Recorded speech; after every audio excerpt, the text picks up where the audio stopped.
No joke.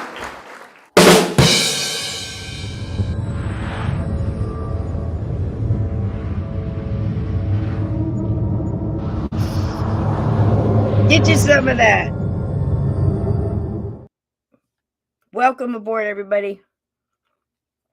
Yes. The longest intro on YouTube. At least let's hope so. Oops, it's going again. Wait a minute. There we go. Choo-choo. Right, 10. Welcome in, everybody. Let me just take a moment to say it's so much fun seeing everybody in here. And if one of those little flashes makes you smile at the end of whatever or the beginning of your day, my work is done here. I hope you enjoy it. And that last one, I feel like this because that last one about made me cry. I don't know what it was about it. I was reading in the chat about Pee Wee Herman, and I was thinking the first thing that came, well, wasn't the first thing that came to my mind, but I was trying to find something nice to say. And I thought, the best thing about the memory of the Pee Wee Herman show was the fact that Lawrence Fishburne was on it. So here's to Pee Wee for that, and we'll move on. It's always sad to hear when someone has passed, but I hear stuff about, and then I dig and I find out, and I just, I stopped looking at, into these people because it seems that fame really twists your, it breaks the glass on that moral compass, doesn't it? Okay, so anyway, welcome in. And I wanted to just take a second to say hi to everybody in the chat because it's so much fun seeing y'all come in here. Like I said, watching the intros or hearing the music and some of the best songs. And you hear these songs and you think, what does it make you think of? And I have such a twisted imagination, as you can see. And it's fun putting those together. And sometimes I watch them because it's been a while. That one I made this morning, the last one. And just watching all that was just something sad about seeing all these old horror movies and, things that made you jump. And even thinking about Poltergeist. Gosh, that just doesn't seem that long ago, So anyway, that, and I got Pee Wee Herman, and I got music, and I got Frankenstein and Godzilla, or whoever that was that Mothra? So welcome in, and hello to everybody in this chat. If you were here last night, we started off with the Demon of Brownsville Road with AJK from the Radio Vault, struggling YouTuber that he is, aren't we all? And tonight, we thought it'd be really fun. Plus, I didn't want to put in anything on Steve's shoulders because he is still on his honeymoon. So he is taking time out to spend a little bit of his Monday night with us, and we're thrilled. But I have not talked about this at all with Steve. I said, this is what we're doing. I just want you to jump in. Whatever you know, whatever you hear for the first time. If you have anything to bring to the table, great, throw it in there. Let's sort this whole thing. Because usually on these shows, what we do is we do it once, we do it thoroughly.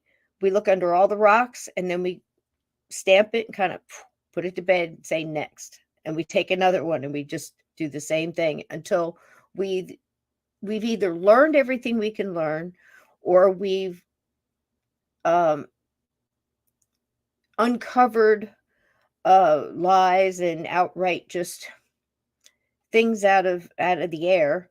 Um, and that's, you can't say that's not unusual in the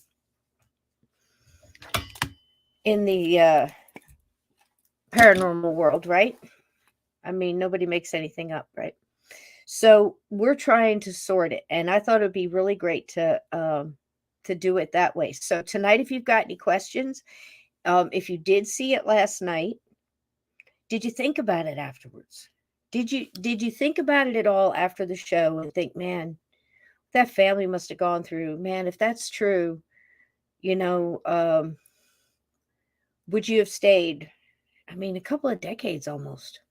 I believe well, he's still there, so it's ongoing. I mean, for the life of a family when the kids grow up and move out, I guess. So I've uncovered some new stuff we didn't reveal last night, but I'm going to go ahead and bring in Steve and AJ, and we'll see if they thought about it afterwards, and what does Steve know about this whole thing. So where are they? Let me find them down in here. They're hiding in the squares. There's my buddy. Get in here, you old rattlesnake. Oh, you look wonderful in buffalo plaid. There we go. I Look was at muted. you. Yeah, I You love the look all buffalo nice. plaid. Buffalo with Lost a bunch lava of weight. lamps. Hair's darkening back up. I don't know if you can I'm tell that not or going to not. Look ask at you how that. you lost the weight. Nicole's made a new man out of me. A couple. I won't move right along. Pee Wee Herman, right out of the Yeah, gate, God bless Steve. Paul Rubens. There you go. His favorite Nicole and myself brought us a lot of laughter. He was an inspiration to me back in the 80s. That's one of the reasons I did stand up comedy was because of Paul Rubens.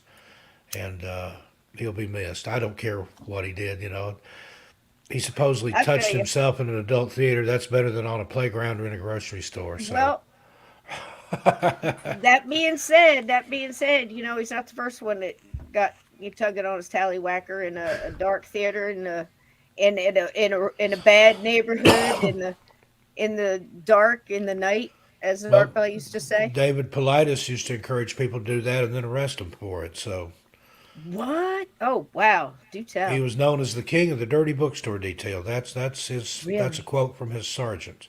Well, I guess everybody's got to step on rocks to get across the river, Steve. Let's see if we can get. I mean, we all make choices, but a lot of us make bad ones. Some of us change our It's ways. still a choice, though, right? But it is a choice. It's like they said, I can't get over this line, in if you have not seen Nefarious, I don't, how many times have I got to say it? I Go haven't see seen it. this I've got movie. it downloaded, It's but I haven't watched it yet. Is it's it good? hard to find, man. I guess for you people out there that might have like Amazon Prime and all that, and you got those fire sticks and those Yeah, whammy we've got a smart whammy TV over things here that you that's got can. everything on it. I can cast from the computers over to the TV and stuff. We Yeah, have them you got to both, get a and got 6-year-old, pull another it one up in the on a bedroom too. notepad or some shit. So anyway, see Nefarious. Um, Wonderfully acted. I mean, if you just want to see good acting and get sucked into the truth, that's fine. I don't care how you get in there. Just get in that door and watch that movie. It is because you know why? They don't want you to see it. They're hiding it. You're never going to hear about it. You're not going to see it promoted. So what's in there that they don't want you to know? That Yeah, would exactly. make me do it quick. Well, But that's I'm here like to tell you, it's I don't care if it fantastic. was politics, but Stephen King once said in a commencement address that whatever books they ban, that should be the top of your reading list. Go read it and Right, find out why it's banned. And right, I right. agree. I've Yeah. always read At banned least books. find out why. At least find out why they don't Thank want you, you to Renee. see it. So this was Thank you so styles much. by Nicole there, but I don't know. It's just He all over looks the like a place. It won't baby, do a little anything. baby lizard, doesn't he? When he's got he looks great. I'm digging the I've buffalo got plaid. permanent bedhead, but again, I am I'm still on my jealous. honeymoon. So I'm gonna go get my comforter and put it around me so I match. And I didn't know it was lumberjack night. Wait a yeah, minute. Let's get yeah. AJK in here. Come on in here, buddy. Hey, there he is. How you Are doing, you bud? wearing flannel? No, but I'm Nicole's wearing got red hers though. on, but she's on the couch. I'm We wearing got matching flannels. Oh, I like I'm that wearing ghostly shirt. ghosts. Headed into spooky season here. Can't wait. There you go. Here we go. I don't wait. Every day spooky season for me. So But anyway, welcome in AJK. Now we did this last Hey, night, Joanne. Steve. And did you think about it at all afterwards? I mean, everybody's got a busy day, but when you're driving, things pop in your mind. Do you think any more about this story at all after we did it? Like, I wonder Yeah, this or I wonder that. probably more about what I could have said different, or kind of like armchair quarterback kind of stuff. And that's fine too. Well, take two. Take two. We're gonna redo it tonight. So, Steve, what did you know? Now, don't tell me, detail, but had you heard about this before, I and have did heard you know about it quite a bit? before, and I apologize. I didn't watch your show last night. I had a stream going. I sent people over here, I and then I saw. sent people over to Belief Hole, and then Yep. just A now lot my, going my on. stream ended at a little over 24 hours in, and I redirected everybody over here. But I am familiar with the Brownsville Terrific. Demon Welcome story. in, everybody. When I first heard about it, I assumed it was Brownsville, Texas, because that's the only The Brownsville that the pops up. name, It's actually all in the name, yeah. Pennsylvania, I think, around Fort Pitt in that area. Something that dates back to Brentwood. colonial times.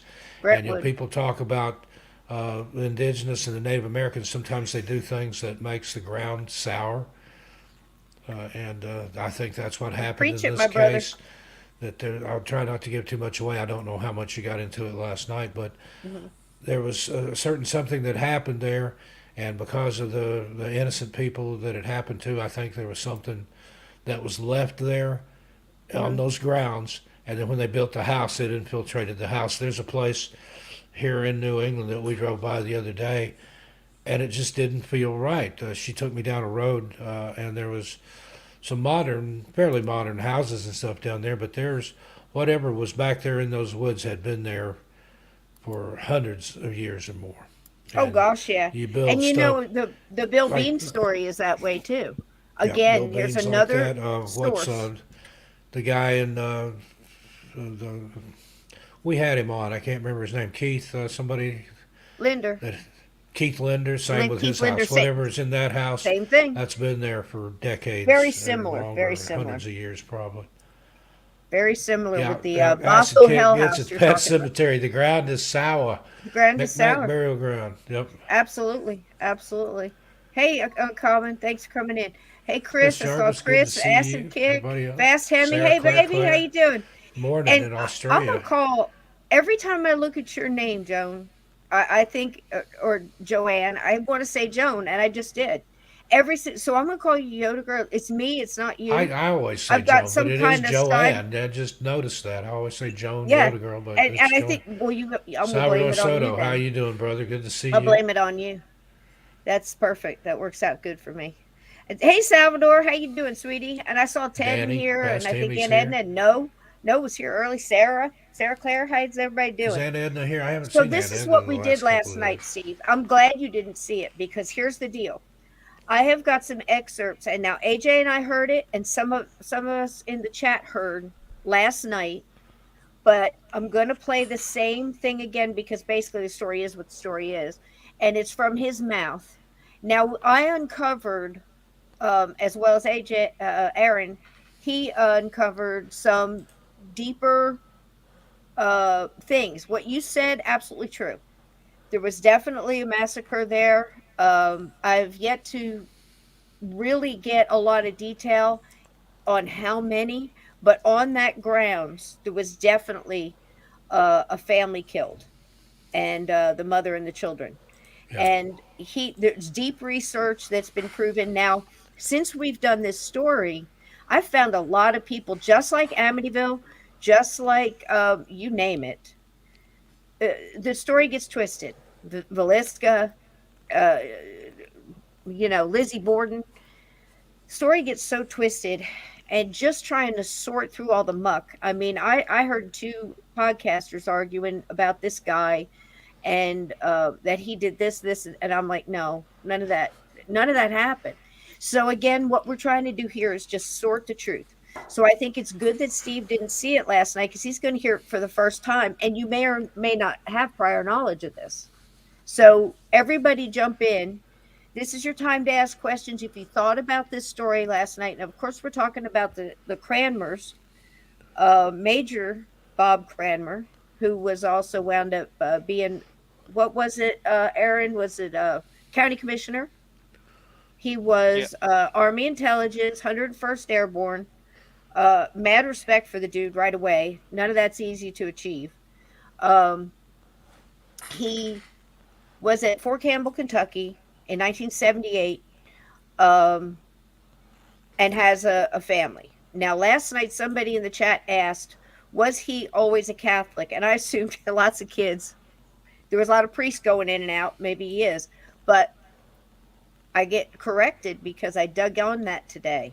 And whether it's important or not, it's a piece, it's a fact that goes with this story. It was very interesting how that happened. He said he was not Catholic until about halfway into this house. And he started reaching out. He got a lot of things around Christmas time and Thanksgiving and fruit baskets and stuff like that. And he didn't know what to do with all the stuff. And because he was a county commissioner, people gave stuff to the office, and his family really didn't need that overabundance. So he would donate it to the local nunnery.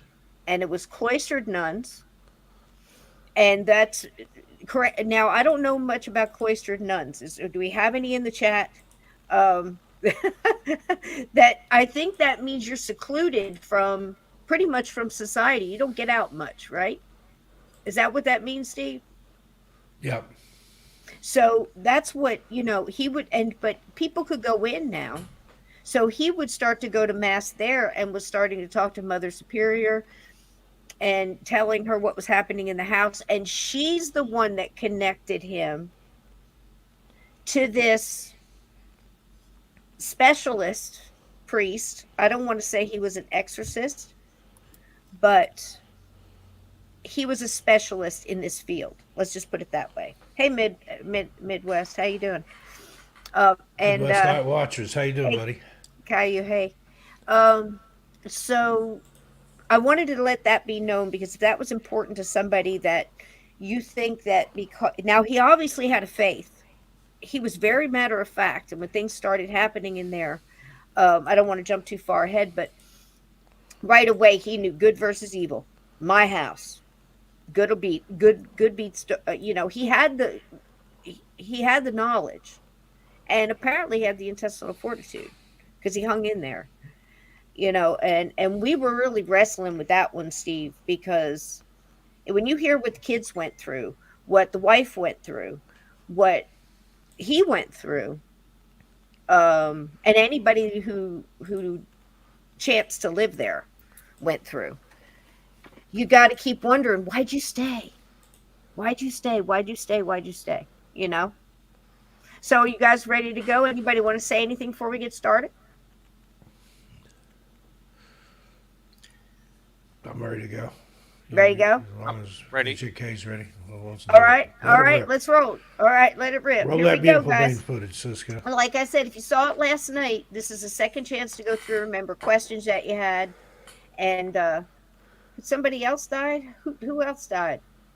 Oh, Celine Dion died. I hadn't did heard she? about that. Did she? I'd heard about I had heard Pee this Wee Herman, afternoon but I they had weren't not heard sure about Celine Dion. Had you heard that? that if Hey, yesterday evening, I went over to the Believe Hole really quick before going to bed, and they were talking about Pee Wee Herman voicing the spaceship in Flight of the Navigator, and I think their show was pre-recorded, and I was like, "Well, that was kind of spooky."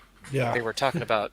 I don't think that they knew he had. And I was I think thinking, did Cisco they. and I talk about it? Because a lot of times we talk about somebody one week, and but the next week they're dead. But we didn't talk about Pee Wee. Yep, And Celine didn't die. That's a hoax. that's what I thought. Somebody Celine said Dion something. dead is Oh, trending. This was published today Is it at one of those? 10:17 Eastern Yeah, Time, or death updated hoax. 10:45 well, I'm Eastern gonna. Time this morning. Like there's So nothing else to I, do with your time. Celine is We're gonna. alive, but Pee Wee is deceased. Pee Wee been battling cancer for 6 years in secret. Well, I'm gonna go to Okay. Walmart tomorrow and buy Yoko Ono's greatest hits. Play We've it. tried with Yoko the Play best it we next could do. Monday. We got her kicked out of Out of that the hotel. Dakota, Hmm. but We got her on the run. got her Steve. on the run. We She's got on her the on the move. run. She's on the move. So, Don't give up. Just keep pushing that up. You know. Was that Here we go. was that the same hotel where they found the Yes. woman in the? Oh, Oh, The Dakota has a dark, dark history. dark. That's where they filmed Rosemary's and Baby. That's where John Lennon was shot outside of there. There's all kinds of weird oh, stuff has gone down in the Dakota building. And if you stand there on Central Park South, I believe you stand there and just it has such an ominous presence. Yep. Yeah. Yeah. wow. Not Celine Fat. No, so Celine, It's that's a a Mark hoax. Twain thing. The rumors of my death have been greatly exaggerated, Yeah, kind of thing. And that's what I thought when I saw it, but I didn't want to. And plus, I didn't want to spend a lot of time. I mean, I had Brownsville Road to dig into. So I've picked up a couple other things that we're going to add to this. But like I said, if you guys got questions, throw them out there. Mods, let me know if I miss it. Tell them to put it in caps or whatever and let it come around again. But I'll try to keep my eye out. And anybody that sees the chat, you see the chat, Steve? yeah, I can. Okay. If you see something come up in, you know, he sees better than I do now. He's like the bionic dude now. He's got everything lifted and twisted and all kinds of things. So, all right, here we go. My name is Bob Cranmer. My house at 3406 Brownsville Road was possessed by a demonic entity. My memories of the house go back to the time when I was in school, 7 years old, 8 years old. I had friends that lived on the other side of town where the house is, as opposed to where I grew up. This house was built back at the turn of the century when people still had servants and servants' quarters, kind of reminiscent of a southern mansion. The look of the house, the setting of the house, it just kind of screams history and historic. I was always intrigued. I never could walk by that house without stopping and looking at it and wanting to see in it and go in it. So 10 years later, in 1988, I came back. Okay. So this is where he goes back in 88. So that's his description of this house. Now it's a gorgeous house. What are you smoking, Steve? You got funny honey? Some No, somebody asked strawberry? me what I was vaping. It's Crave Mega. It's Kettle Bar. It's Frankenberry cereal flavor. It's just Frankenberry. nicotine. There's no hash oil in there, whatever they were saying. I don't know if you can I ain't see going to that or show you not. what I'm smoking. Frankenberry cereal, and it does. I mean, that's why it's colored like that. It tastes like Frankenberry with milk in it. It's amazing, Is it but really? it's just nicotine. Let's see if you can. What? No Count Chocula, Steve? Frankenberry cereal, 6,000 puffs. Yeah, that's what I was telling Nicole. I wish they had Count Count Chocula Chocula. and Fruit Brute and Blueberry. Blueberry and Blueberry. That was my favorite, but it wasn't my favorite tasting, but it was my favorite coverage but of the you wouldn't box. think vaping cereal with a little bit of milk taste to it would be good, but this is my favorite vape juice I've ever come across. You're just so spoiled. All right, Yeah, so it's it is a beautiful place, young girl. rechargeable. Sorry. Absolutely. No, it's okay. Are they promote? Are they? What's you advertising for them? They paying you? No. Uh, They well, they should. here They should. in parts of New England, you can't get the vape juice flavored. You can't get a menthol cigarette, but Yeah. I can get these all day long. So Oh wow. I don't understand. I had to go over into Connecticut to get flavored vape juice for my regular rig, which is this back here. It's a geek vape. I've got grape flavor in there now, but then I found these. I can get these locally, so don't have Lindsay, you to like them? See, I can't do don't have anything to sweet. travel out of I'm state. not Can I see that one? sweet. Me and sweet don't get along. I guess you know. But And then I've yeah. got one of these. It's also Crave. I don't know if you can see that or not. This is It looks what up flavor is pink. this one? Red apple ice. You're gonna pass out, Steve. this Just gonna do one after the other. He's out of control, this folks. is my favorite right now. The He's out of control. Frankenberry. Sorry for that interlude there. There you go. All right. So this house, at 3406 Brownsville Road was built in 1909, 1910, and had 3 previous owners prior to the Cranmers. It's a hard name to say. In December 1988, Bob and Lesa Cranmer bought the house upon being transferred to Pittsburgh by his employer. Now, that was basically, he left the Army, was a major, like we said, okay? Bob states that the house was his dream to own and that it was mysteriously went up for sale the same week that they began looking for a house to buy. And as a young child, he would often stand and stare at the house, hoping that someday he could just see the inside of it. Now, we talked about this a lot, Aaron, last night, about how drawn he was all his life to this house, you know, and it was a big part of the story, I believe, because at the end of the show, we brought the boom that has to do with that he was given.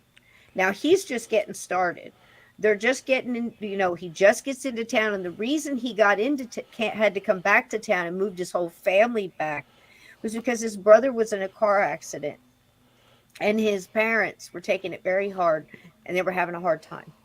So he said, that's it, I'm coming home. So he works for AT&T. He decides in his mind that he is going to start running for local political office, and winds up doing a couple of things, but I think the last thing he did was the county commissioner. Am I right, Aaron? I think that was it. Is that the right order? I think so. And AT&T and then county commissioner. Mm-hmm. Mm-hmm. And he was doing a great job. I mean, and now something I learned today that I did not know is his wife was also very, a big part of that, and wound up getting some of her own political seats and stuff like that, after taking care of the kids and everything else. With all this going on, these 2 people managed to adult out in the world. It's amazing to me. And at one point in time, Aaron, you had asked me, how many times was she in and out? We know that she had a nervous breakdown during this whole time. Now, they were there, I want to say, 2 decades. And again, he's still there, but the family and all. She was in once. And the whole reason it started was because after the kids started growing up and not being there as much, she wanted to redo that one blue room with the blue wallpaper and make it a master bedroom, and started renovating that room. Can you imagine? Now, this is the blue room that you're going to hear about. It's going to come up soon, but it's the one that Bobby Jr. slept in the closet. It was so bad. He even as a kid, he hated it. Aaron, Kind of did you want to shades of say the Red Room from Yeah, Amityville, if you remember that. similar, yeah. Yeah, we were talking about that last night too, about how the dog was warning them about that room and nobody was listening, and in Amityville as well, with the red room. Do you remember that, Aaron, from last night? Yes. So there's our answer. They started sleeping in that room, and it started hitting on her real hard and drove her absolute batshit crazy. He's like, he just thinks it's mental health. He's not put everything together yet that this thing has this kind of power. He just thinks he's got a ghost at this point who gets riled up every once in a while. He hasn't gotten the priest running through there or any of that yet. They're sleeping there, and he has not put it together that this is why she's nuts. He starts to notice, this is when it really sold it home to him that he had a problem bigger than he thought, was because when she came back, they didn't sleep in that room just because it was easier for her. They didn't want to keep, they got busy. They didn't have time to renovate. So they closed it off and they went and slept in another one. And she was better. He said the kids all had weird personalities, for kids. I guess he was so busy outside the home and then fighting this thing. He didn't realize his kids were, he really gave up on the interview about how they were like cutting, slashing their arms. One of them went full on goth, and just all kinds of stuff. So there's your answer. That's what happened. That's how she wound up in the mental 2 weeks. But still, And I that's think huge. Joanne has got a valid point there. It started out small, and then just got bigger. And that's, I mean, you look at Amityville, you look at the Bell Witch haunting, you look at all these.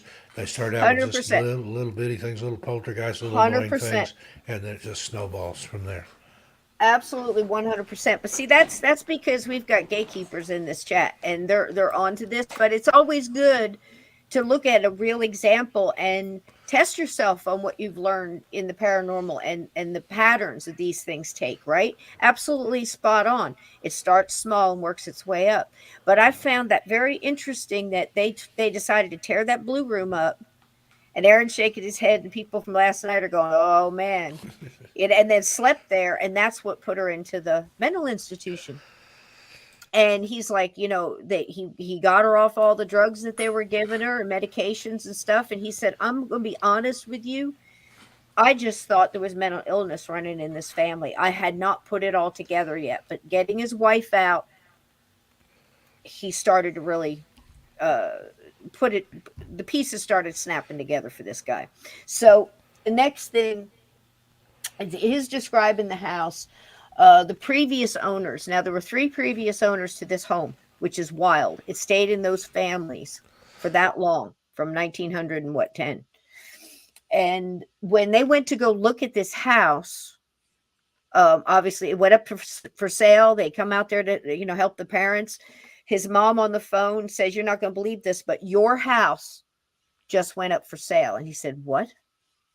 And he didn't have to ask what she meant. That's how much of an imprint this house had on his childhood. He talked about it a lot. Okay. And that's an important point to this whole story. So they go through the house, and the owners are taking them through a tour. Okay. And they've got 2 kids with them. And she's acting real like she didn't want him to be there, but she wasn't being, snobby to him, but more like looking all around and trying to hurry things along and being quick with her answers. And her husband was a little bit more talkative, but still wasn't offering a lot of information. He was answering questions, basically. So they get down to the basement, and at one point in time, Bob and his wife look around, Lesa, they look around, and they notice the 3-year-old boy, Bobby Jr., is missing. So they go running around yelling for him, and they find him up on the stairs. And this is what happens. You ready? I think I got the right one. Yep, here we go. And go in it. So 10 years later, in 1988, I came back with a large moving truck, a wife, and 4 children. And interestingly enough, my dream house was coming on the market, which I thought was not a coincidence. When you walk into a house like that, it's impressive. You have these large, giant rooms with 10-foot ceilings and oak woodwork, grand staircase, big foyer, an open area above the foyer.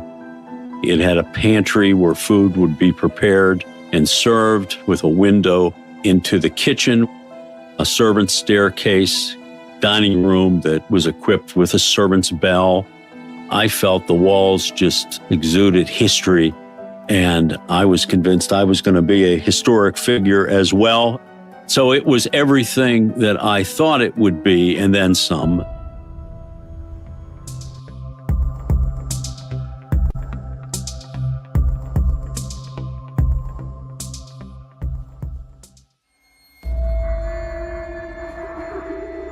They found him on the steps going up to the second floor on the landing, halfway up. He was standing there trembling.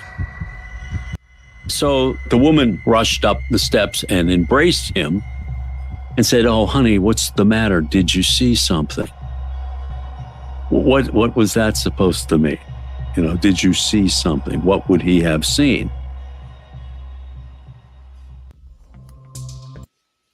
There's that. They're going on the tour of the house, The kid gets lost, finds him on the stairs of that landing. You saw the old mahogany grand staircase there. And she hugs the boy, and the first thing out of her mouth is, "Oh, honey, what's wrong? Did you see something?" First clue. Right, Mr. Stockton? Yep, that's always the way it starts. And but to hear that, annoying something. Yep. It's like, what's wrong with Slow motion's got it right there. That's a big red flag right off the Oh bat. my gosh, yeah, that's what I'm saying. So he turns around and in kind says to the husband, the owner, "Is there something wrong with this house?" Mm-hmm. And the owner says, not, thinking of plumbing, the water heater, the roof, the foundation, termites. He's thinking, he goes right to, "No, I've had mass in the living room twice." And they still buy the house. Because this guy was so overwhelmed by the draw of this house. Like I am to Gettysburg.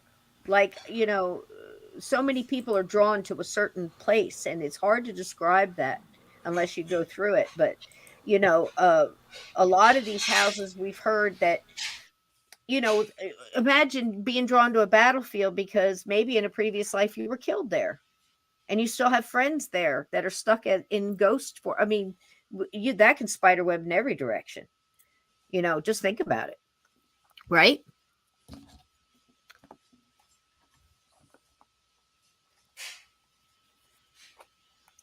Can you guys hear me? Yes. Okay. I thought maybe I was frozen or something. But isn't that true though, guys? I mean, you think about that. And they still bought the house. So why is this guy so drawn to this house? There's a meme that is a still from the Amityville horror. It said, "Get a fixer-upper or something like that. It'll be fun." And you never know what you're moving into. Right. And it's like here where we live. This house is over 120 years old, but I went through every room. I saged. I put the sign of the cross with oil, olive oil, on all the lintels and the doorposts and everything on the walls. You don't know what's been here or what was here before this was even built. This was all native American land, and you don't know what kind of tragedy may have befallen here in previous decades or centuries. So. Yep. I mean, I do that when I'm traveling. I go into a hotel or something. You don't know what's been in there. I open the door. Whatever's in here, you got to go. You got to get out. Yep. Only positive can remain. So this was the family. Of course, this is older. It wasn't at the time when the little boy was on the stairs. But the little boy that was on the stairs is there in the red plaid. That's Bobby Jr. And this is his sister, Jessica. She's the young lady. She wound up getting pregnant very young. Bob says, "I wasn't happy about it, but what are you going to do?" Tried to help the kids out. They moved in. They had problems. You'll hear later on that he moved them out, got their own apartment, and it followed them there. They had issues. They had to do stuff over there too, but you'll hear that more toward the end. The next one, let me see. Okay, so within weeks of moving in, Bob and Lesa began to experience paranormal activity in the house. The first phenomenon they experienced was a pull chain on a light in a coat closet that continuously wrapped itself around the light and would never remain in the hanging position. So like we said, things start off slow. Something tiny, something small in a closet. Something small in a closet. And again, it's like, we were saying this last night, Steve, this was a little different. It followed the same pattern as a lot of the stories we're familiar with. But one of the big things that was never mentioned was we had everything in this house that we owned. We couldn't leave. I never heard money brought up in this story, not once. I found that very odd because in any story, no matter how it's brought in, you usually hear that. Like, we couldn't afford to leave. I never heard that. His stance from the very beginning, this is my house, and if there's bad, it can be beaten with good. From the beginning, So I got to hand it. That and the priest, because it seemed to me, I couldn't understand why so many people have problems getting help, where they have to jump through all these hoops and nobody will help them. And the church is this, and you got to, go through the gauntlet and obstacle courses and the triathlon to get them to help you. And in this case, it seemed like right away, good help started coming and kept on coming. So now I understand why he had that in. He kind of got grandfathered in by the cloistered nuns, you know what I mean? And, he bought them with fruit and fine chocolate, which, it could have gone worse. It worked. Keep that in mind, guys. Maybe you want to take the back door through the cloistered nuns nunnery. If you ever need help, just get a fruit basket and go knocking. So anyhow, things are starting to break loose. But if somebody told me that they had mass in the living room twice, I think I would have, would have made me pause a little bit. I don't know about you guys, but they drove on. They marched on. He wanted this house. So let's see what comes up next. You guys ready? All right.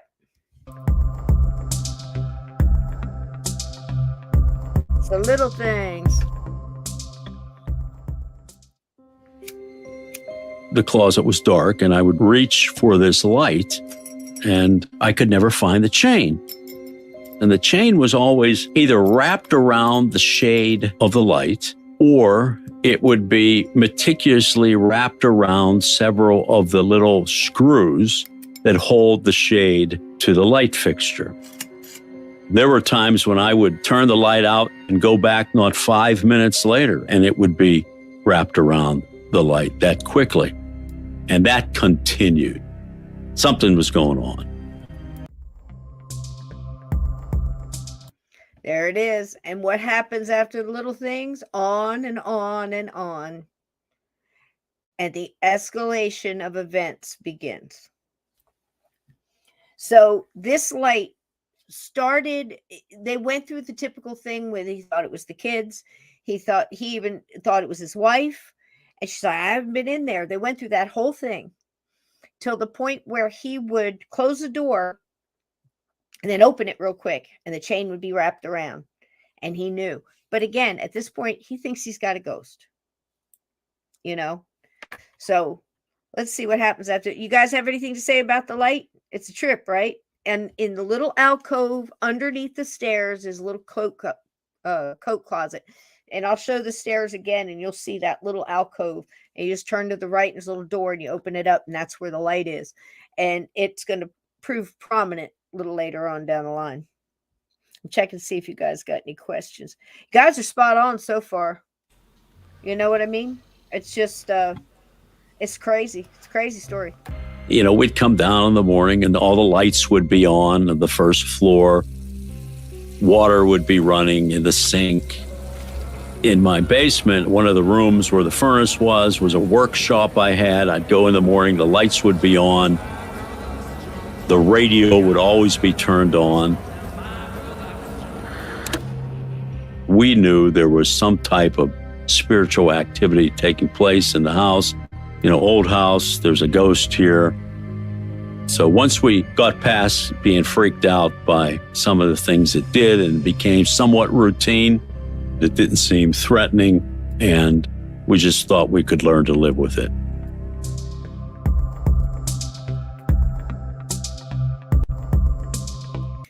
Okay, now you're going to start hearing from the only one that I know of that is speaking for the kids. I can't say that I've heard any of the others, but that brings me to mention to you guys, I got an answer from last night. Somebody had a question, and I had heard in a couple of these interviews that young David had, let's see, is there a YouTube friendly way of saying this, committed harry-carry. And a lot of people and podcasters, again, just like any of these stories, Borden, whatever, they tend to take something and run with it and start assuming things.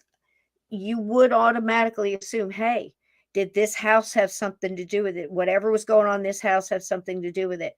I would have to say to tap the brakes on that. And this is why.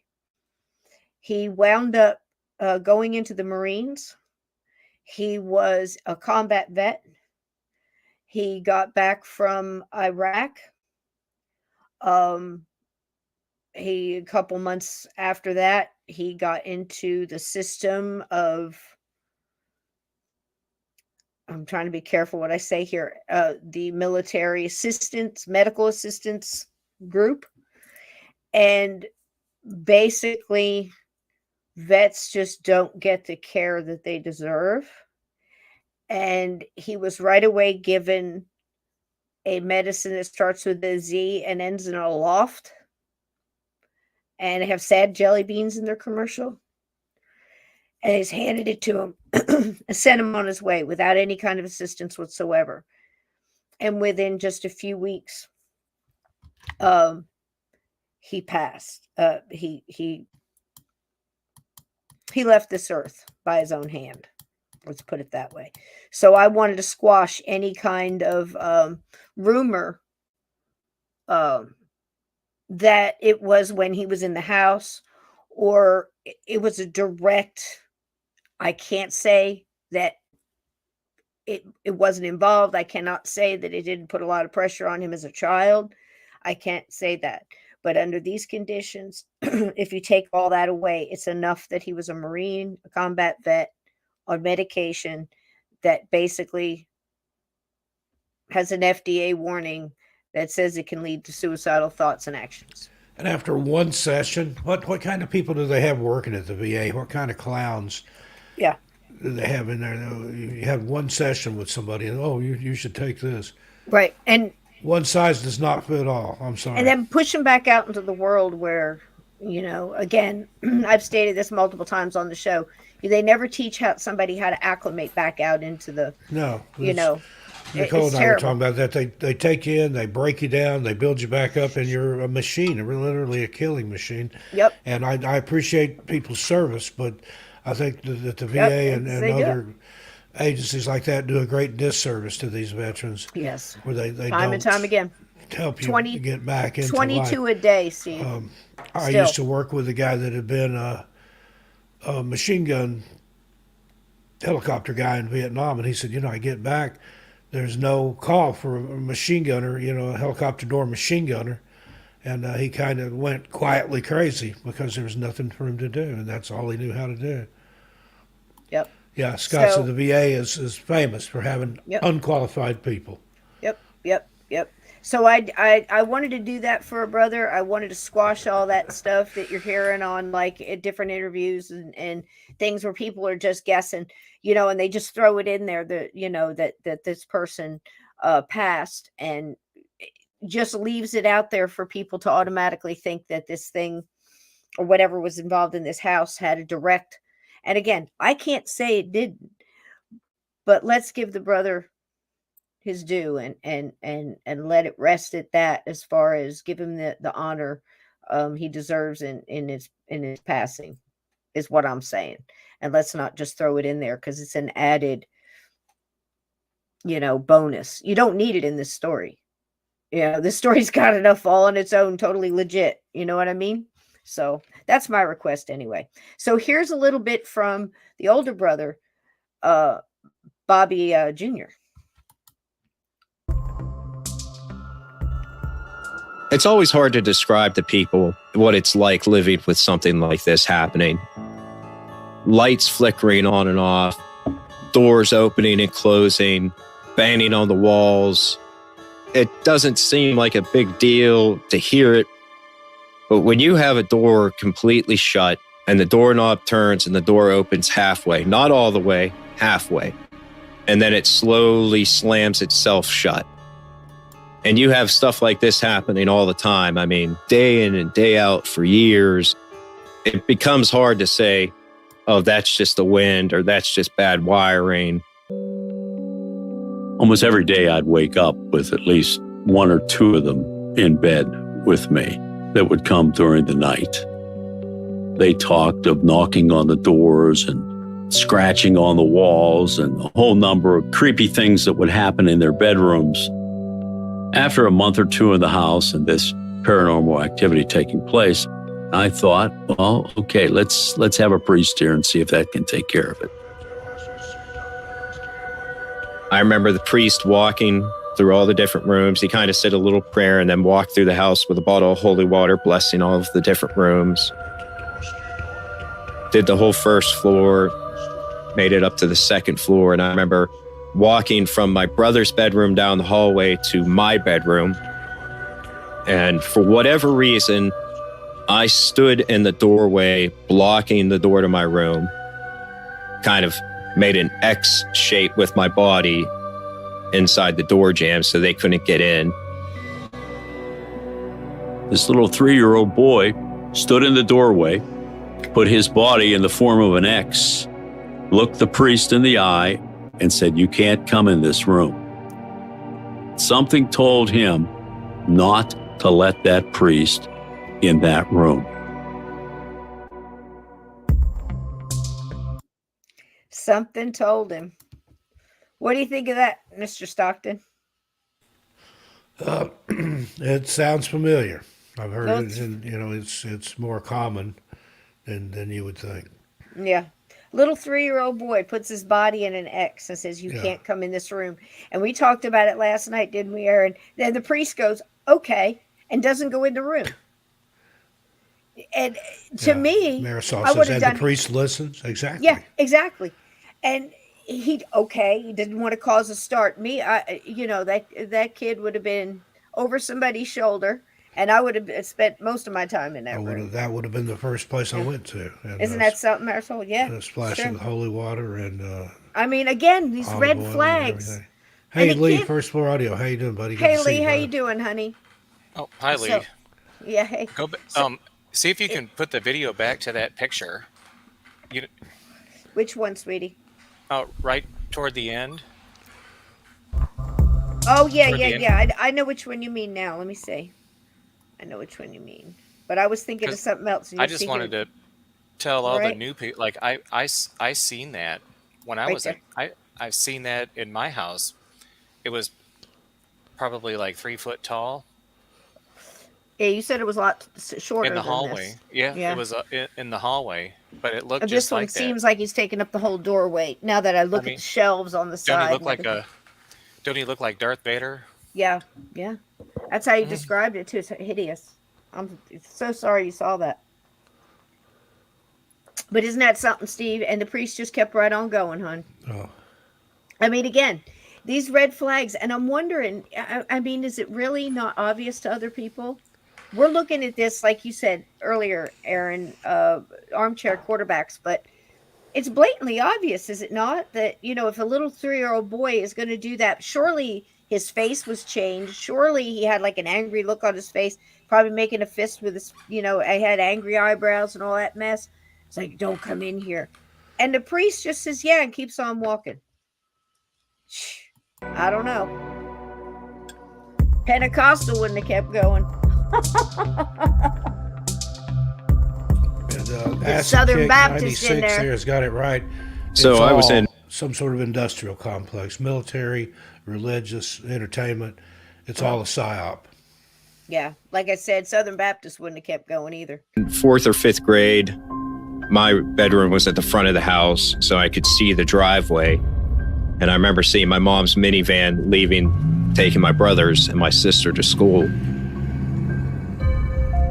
As soon as she pulled out of the driveway, I started hearing a noise, kind of like if you were to take a set of bagpipes and hook it up to like a guitar distortion. It slowly started getting louder and louder and louder. And I had this feeling that something was coming towards the room. I'm looking at the door, listening to this noise, and this figure rushed past the door. It looked like it was wearing a cloak, an all black cloak, hood on. I couldn't see a face or anything. And then it came back and it just stood in my doorway. Obviously, I'm terrified, and I pulled the blankets up over my head. The blankets ripped out of my hand, flew to my feet, folded at the foot of the bed. And I'm laying there looking at the ceiling now. And directly above me is another figure that looks like a human body if you turned it into a light bulb. I couldn't see the ceiling because of how bright this thing was.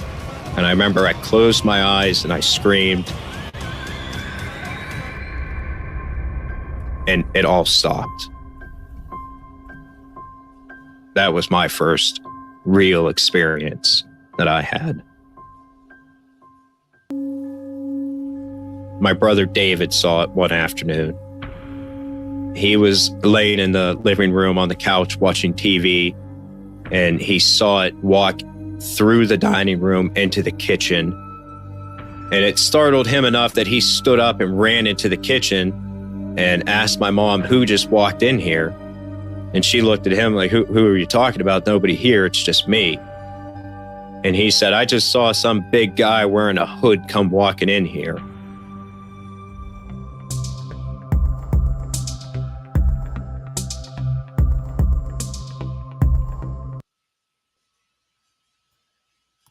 Just to stop that for a second. So this is the kind of stuff these kids are going through. This is the kind of stuff that they went through their entire lives in that house. They were brought in there as young toddlers, most of them.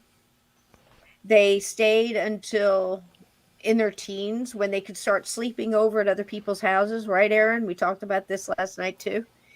And of course, they tried to have other kids over, but that would happen one time. One time.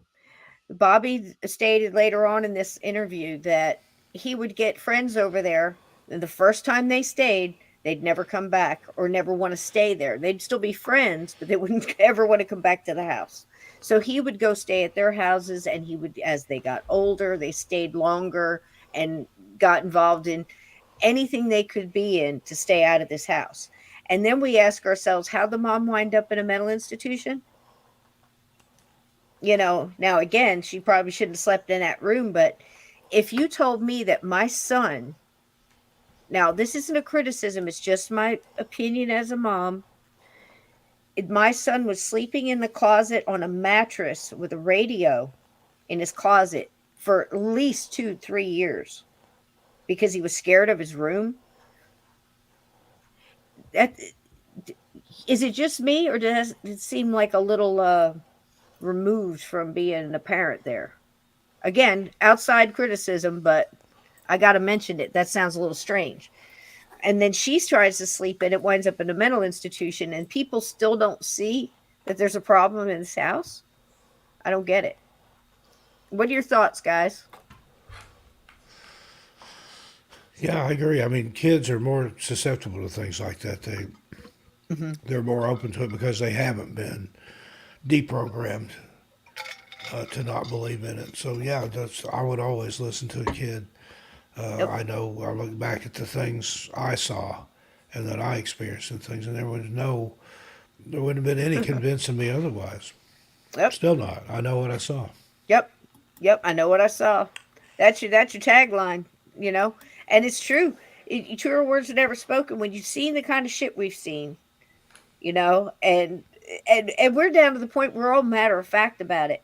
But these people, the things that they saw and lived with every day, and it just went on and on and on and on. And things like Bob is planting flowers. He's digging in the garden, and his shovel hits something metal.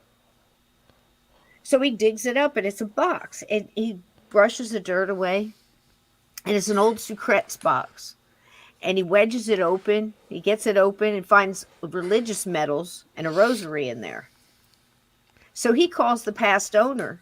One of only 2 phone calls he made the whole time he was in that house. He called the past owner and said, hey, I just found this box with some medals in it in the garden. Can you tell me about it? And the guy says, just put it back, please. Just put it back and leave it alone. And still they stay in the house. Well, now, sometimes that's not uncommon to very religious stuff. I've known I know, Catholics that when they were trying to sell a property, they would, I think it's a St. Christopher I statue that found they one in bury my garden, upside yeah. down in the property. But, to find religious medals in a box, It's just, that's like when they find those witch jars down south yeah. that's got hair and liquid and nails and stuff in it. I Put that watched shit a down. guy on Put YouTube that here with shit a metal down. detector found one of those. He's like, "Ooh, what's this?" Don't And it put was it a down. live stream, and everybody's like, "Don't open it! Don't open it! Put it back! Put it back!" Oh my God. I mean, that's just and it's just I love this past owner guy because he said that was the last time he ever talked to him. He said he never said he tried to call him, the guy didn't answer, but he said that's the last time he talked to him. It's just the way the guy answers him. First he asked him, is there anything wrong with the house? He goes, no, I've had mass in the living room twice. He's like, too bad we got to go, but no. And then he finds the medals. He goes, just put it back, please. And he said it was the way his voice was. It just scared the living shit out of him. But still, he stayed in the house. So that's crazy. That was one thing. And let's see.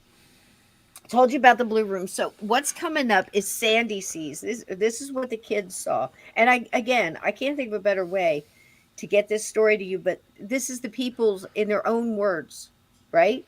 So you're not listening to what I think happened. They're telling you what happened.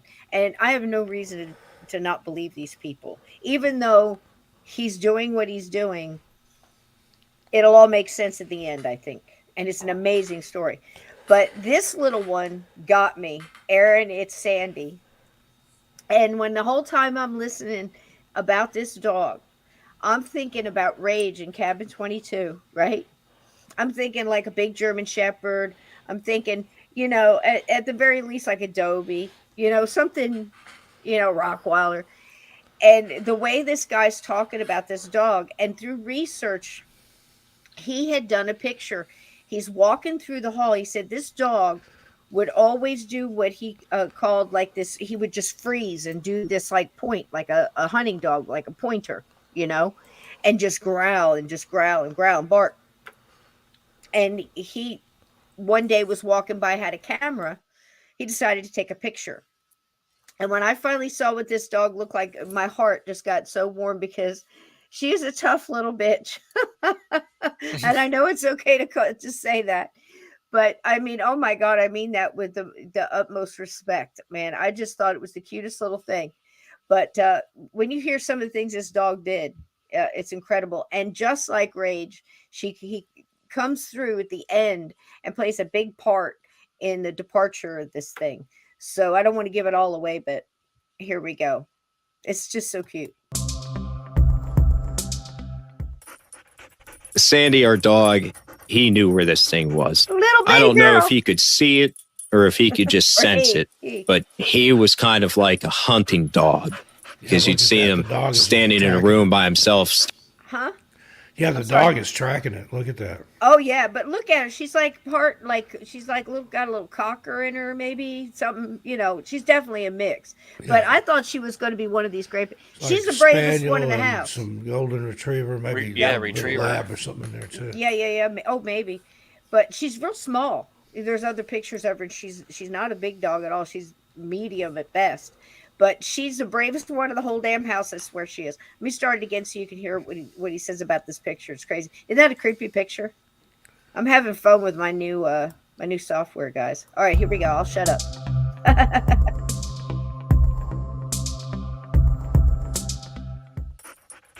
Sandy, our dog, he knew where this thing was. I don't know if he could see it or if he could just sense it, but he was kind of like a hunting dog. Because you'd see him standing in a room by himself staring at a corner, or he'd be barking into a hallway that nobody was in. After the film was developed, you can see this smoky skeleton-like figure that's between me and him. I can't see it, but the camera can see it. I can't see it, but the dog could see it. It was odd. Isn't that a trip? Wild picture, huh? And he's got many other ones. You'll see him throughout this. I made sure I put him in here so you could see the one coming down the staircase, There's a couple of other ones that he's got thrown in here, but this dog, I mean, again, bravest one in the house. So it's surprising that this little guy was the one that was tracking this from the very beginning, and Bob admits, Major Bob admits that he really wasn't paying that much attention to it. Looking back in hindsight, he said, if I had just watched that dog, and at the end, about halfway through, he starts paying a lot more attention, and he starts following the dog's lead, so to speak. And it's kind of cool to watch him, the character development between those two. He missed with the kids. He was you got to imagine, he's an Army major in Army intelligence. He's a politician. He wasn't an absent dad. He was, real hands-on. He provided and had a great relationship with his wife, except all this stuff going on. You never heard where they were battling or anything.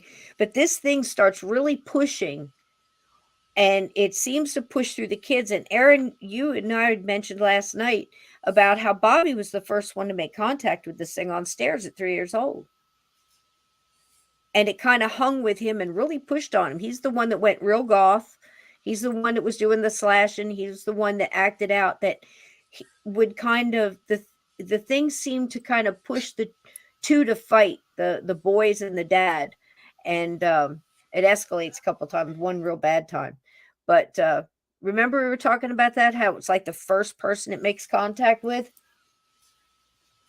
It's kind of crazy, right?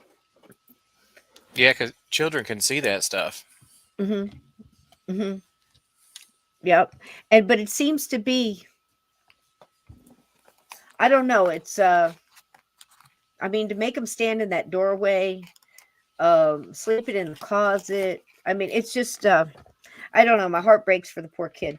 So this is escalating now, as you can see. And you can obviously see too that Major Bob, he's got this fatal attraction to this house. And you got to remember that it goes all the way back to when he was a kid, all through middle school, all the way through high school, always that house. And it's getting a little bit deeper. You guys want to say anything? You ready for the next part? Ready for part 2. Good night, Danny. Thanks for coming by. Good night, Danny.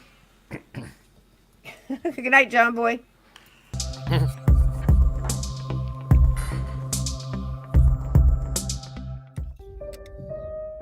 It's a house that I had been attracted to all of my life. I wanted this house. I loved this house. Quite frankly, I wasn't going to be pushed out of it or scared out of it by anything without a fight. I had faith that if this, in fact, was an evil entity or evil force, that it could, in fact, be overcome by good. I wasn't sure exactly how that would occur, but this was our house. This was our home. We were going to deal with it, and that was it.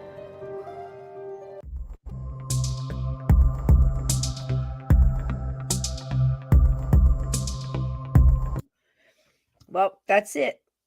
You heard it from the man himself. He was just, that's it. He's ready to battle. And I like his stance. I like again, with the personality that it must take to do the things, that he has accomplished. We know, Aaron, what it takes to, 101st Airborne Major, Army Intelligence. It's a type, and he went in there. He's got that warrior attitude. He's got a faith. We mistakenly assumed he was Catholic right from the get-go, but he obviously had a faith. And it seemed to be a very matter-of-fact one. It's good versus evil. Good's going to beat evil. I'm not sure how to go about that, but I know these things, and I like that about the guy. I have to take him in parts, because as a mom, I'm going, what are you thinking? As as a paranormal person, I'm going, what are you thinking? But I understand a little bit about the man, the soldier, the faith keeper, you know what I mean? And I understand the warrior ready to battle. No, this is my house. I get it. But damn. I mean, the stuff that went on in this house, it's quite a testimony, I think. Aaron, you want to input on that? Yeah, I'd like to go back to my childhood home, Mm. but I don't know the people that live there now, so it'd be kind of like if I walked in and said, "Hey, I'm back, guys." Yeah. You know, you know, show two, yourself. I mean, I mean, you'd be like, "Who's this crazy person?" it's not unusual, Aaron, for things like that to happen. And I got to tell you, it's a creepy little, kind of side item there that in a lot of those cases, they know you're coming before you do. Where they do not only do they recognize, but they know when you know. Again, that connects into that energy when you think about it. When Steve and I sat here one night, he was getting battled by some person that had the wrong knowledge and was being arrogant about it, to put it nicely, and just did not know, but was really strong on the fact that they did, and we're saying, I hang with these people and they're official people and they say all that's bullshit. And Steve and I are going, honey, how do you know that they've told you everything they know? Maybe, the kind of people we're talking about would look at somebody like that and go, you ain't ready. We're not going to give you this It's knowledge like and those trust people that you. wanted help Yeah. from you with something that had followed them home. There was a lot more to that story that they weren't telling. Oh, I'm They sure. I they felt it. invited that thing home with them, and it's a lot harder to get rid of something that you've invited in And what than it did is I something do? that's already there or Oh, something just showed up. I just sat there. I said, quit talking about it. Children are involved. You're giving it energy. And if you want really your first thing as a parent is to protect your child, and what you're doing by telling me on an electronic device is you're telling me, and I can feel it using it to hurt your kids. And I know you're not telling me the whole thing because I'm reading your energy and it's wide open, like energy on Red Bull, and it's coming in, and Steve's looking at me and I'm looking at Steve and I'm going, stop talking about it. Stop Yeah. talking about it. Stop talking about it. My people will be there and they will handle it, but they're not going to put up with any bullshit. This is serious. It can be very serious. We all know it can be fun and light and happy and wow, but it can get serious, and I could feel it. And Steve was looking at me. I'm adamant. You know, I'm not gonna play. And the people I send aren't gonna play. And you I'm not can't gonna help call. people that don't want help. Mm-mm. Like they're not telling you the truth about what's going on. They want help, but they're not willing to admit and take culpability for what they've done either. And that's the worst thing you can do is And deny the it. people I send or the people that will contact you will know that the minute you say hello. So there's no. This isn't. I just don't know how to explain it to you. It's like, do you know where you just called? And all of this stuff was going back, and I could feel it, and I'm ricocheting it back, going, stop, stop, stop, no more. And again, I'm not going to call somebody like Bill Bean and say, look, I've vetted these people, they need help, and go ahead and start your engines, my friend. And they will, and I don't use that lightly, and I don't take it lightly. So when you get into people old school, and you start throwing that stuff out, we look at you and we know. So stop, and stop playing. There was somebody in a yelling at Brian Bowden the other day. This is why I don't go on social media. But they were yelling at him, and he says, Cisco, look at this. And I look at it, and they were talking about Ouija boards, and he goes, when are people getting educated about these things? Da, da, da, da, da, da, da. And he's like, just ripping Brian a new one. And I said, let's send him one, Brian. It's just to blow it off. It's just send it to him. Let him do what he wants, and then you look back 10, 20 years to see if it had an effect. Maybe not on you. Maybe people are right. We've been through this, you know. And this guy, that's perfect to bring up because this gentleman here has recently turned this into a bed and breakfast. And I think he's sincere. He wants to do it like Downton Abbey. He wants to do it with the highest of service. He wants it to be an exclusive thing, but no paranormal people, no inquiries, no ghost tours, no nothing. And I'm like, how do you know? I could go in the bathroom and do a Ouija board, on the tile on the floor with toothpaste and use a cotton ball to move it. It doesn't matter. If you go in there with that intent, and that's what it is about the Ouija board, and that's what it is about talking about things that you shouldn't talk about because they hear you. So again, you've got how many years experience here between me and Steve? 100. We're not experts. We don't know everything. At least 100 just between me and Cisco. Yeah. We got more questions than we got answers. That's a fact. That's number one. I've got more questions than I started with. Right. Yes, that's how you know you're doing good. Big time. But we do know some things, like you can't come out and blanket something like that and say that Ouija boards don't have. It's not the board. It's the intent. It's the invite. Just like Steve just said. They invited it. I'm starting to worry a little bit about, no joke, I'm actually thinking about this welcome mats. I saw, you just got it right out there. I'm wondering if it's not a psyop to try to get you to welcome things straight out the gate. You know what I mean? It's like, well, you had a welcome mat at your door. Yeah, I was on with Amber's Paranormal World a few months ago, and she talked specifically about that if you've got a welcome mat, throw it away. Somebody else said, what if I just flip it over? And she said, no, then anything underneath will see it and come up. Yeah. No joke, man. Need something that says go away. Little things. I like that it's anyway. A finger. Go away. You fuck off, right? Yep. But yeah, I mean, just think about that subtle things that you just, like the boiling of the frog, you just get used to. It becomes commonplace and you don't really think about what you're doing. And I really thought about it the other day when I was going down the street and this lady had a big metal sign. It's a beautiful sign, very, very Americana, vintage, like it said big red, white, and blue bow. And it said, welcome. And I went, if a vampire sees that, what are you is that welcoming enough in? for a vampire to go, well, here I am. There you go.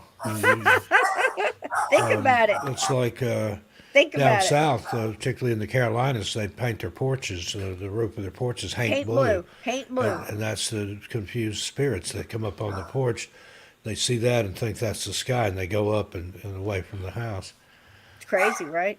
I mean, I know hey, people in the south that do that. I know people that would I'll plug put a their horseshoe over my keyholes. door. My grandmother lived in an old Victorian farmhouse. She would put cloves of garlic in the keyholes at night. That was to keep witches away. And I'd never heard of garlic keeping witches away, but I'm a big but fan she did of garlic. it every night. You can put it on, your. I'm telling you what, it'll kill bacteria. The fumes alone. Garlic is it'll kill bubonic like plague. a holy It really will. herb or whatever. Look it up. I mean, you can cook with it. It has medicinal properties. It's got like a holy basil and things like that. Mm-hmm. Garlic is in that same class of stuff as far as what you can do with it. It'll kill the plague. From I hate to say a ritual sense, but that's what it is. You gotta eat it raw for it. Just look it up. Natural cures for garlic. You have to activate it. This is not financial advice. If you chop it up and let it breathe, let it sit, it's 10 times stronger than if you take 7 minutes. Yep. And then chop it again. I mean, just the fumes will kill an infection up in your. Look it up. Trust me. I've been screaming this shit for years. I've been telling Steve this shit for years. Had an abscess tooth one time, and it's your recommendation. I kept chopped up garlic on it for just a day or two, and it drew all that out of there, healed up. You can't even tell I ever had a problem with it. Crazy, right? Look it up, man. All right, I'm not even sure where we are, but I'm gonna go ahead and play this one. But I think this is when things are really starting to escalate, as if this hasn't been enough, but it gets worse.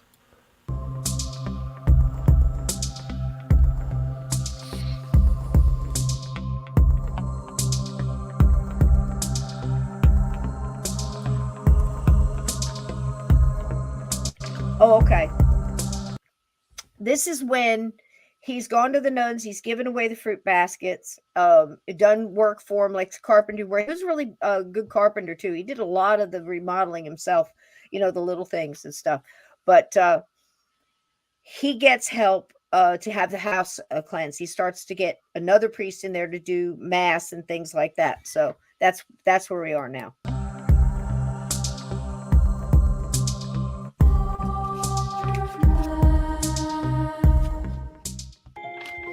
Sometimes they'd come and say mass and leave.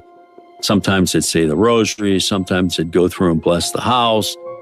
There was a process that they went through over and over again.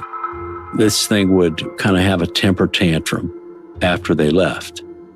Things would get worse. The furniture would move, the pictures would move. It was like living with the invisible man. Even though I couldn't see it, I could smell it. It would give off this very pungent stench of burning rubber, and I could only smell this smell when I was right next to the thing. Sometimes my wife would be with me, and she would say, it's over here now. It moved. Here it is. It's here. It's in the corner. I'd go to the corner and I'd hit it with holy water. What we were trying to accomplish was just to dominate it, to make it leave.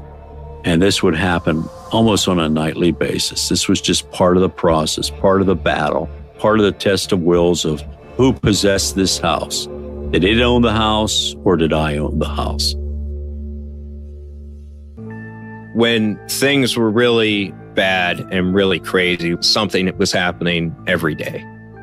There was an experience with my brother-in-law and sister. They had lived with us for a period of time while the exorcism and everything was going on. My brother-in-law went into the kids' room to say goodnight, and he saw that cloaked figure standing over one of the kids' cribs. My dad moved my sister and them out of the house into their own apartment, and they started having issues at the apartment, to the point where we even had mass down at their house a couple of times. You'd wake up in the morning, and it looked like you got attacked with a razor blade. It would either be your stomach or your back, real deep cuts, and it would always be in three, kind of like a claw. For a time, the church even had me and my dad wear matching crucifixes that were blessed because of how often it was happening to us. We'd wake up and it'd be on the other side of the room on the floor, broken, folded in half. I can't tell you how many crucifixes we went through. One morning, I woke up, went downstairs for breakfast. I'm walking through the kitchen. I don't have my shirt on, and my mom gasped, and here I had this huge bite mark on my side. And I didn't even feel it until she pointed it out to me. And then after she pointed it out, it started feeling like it was burning.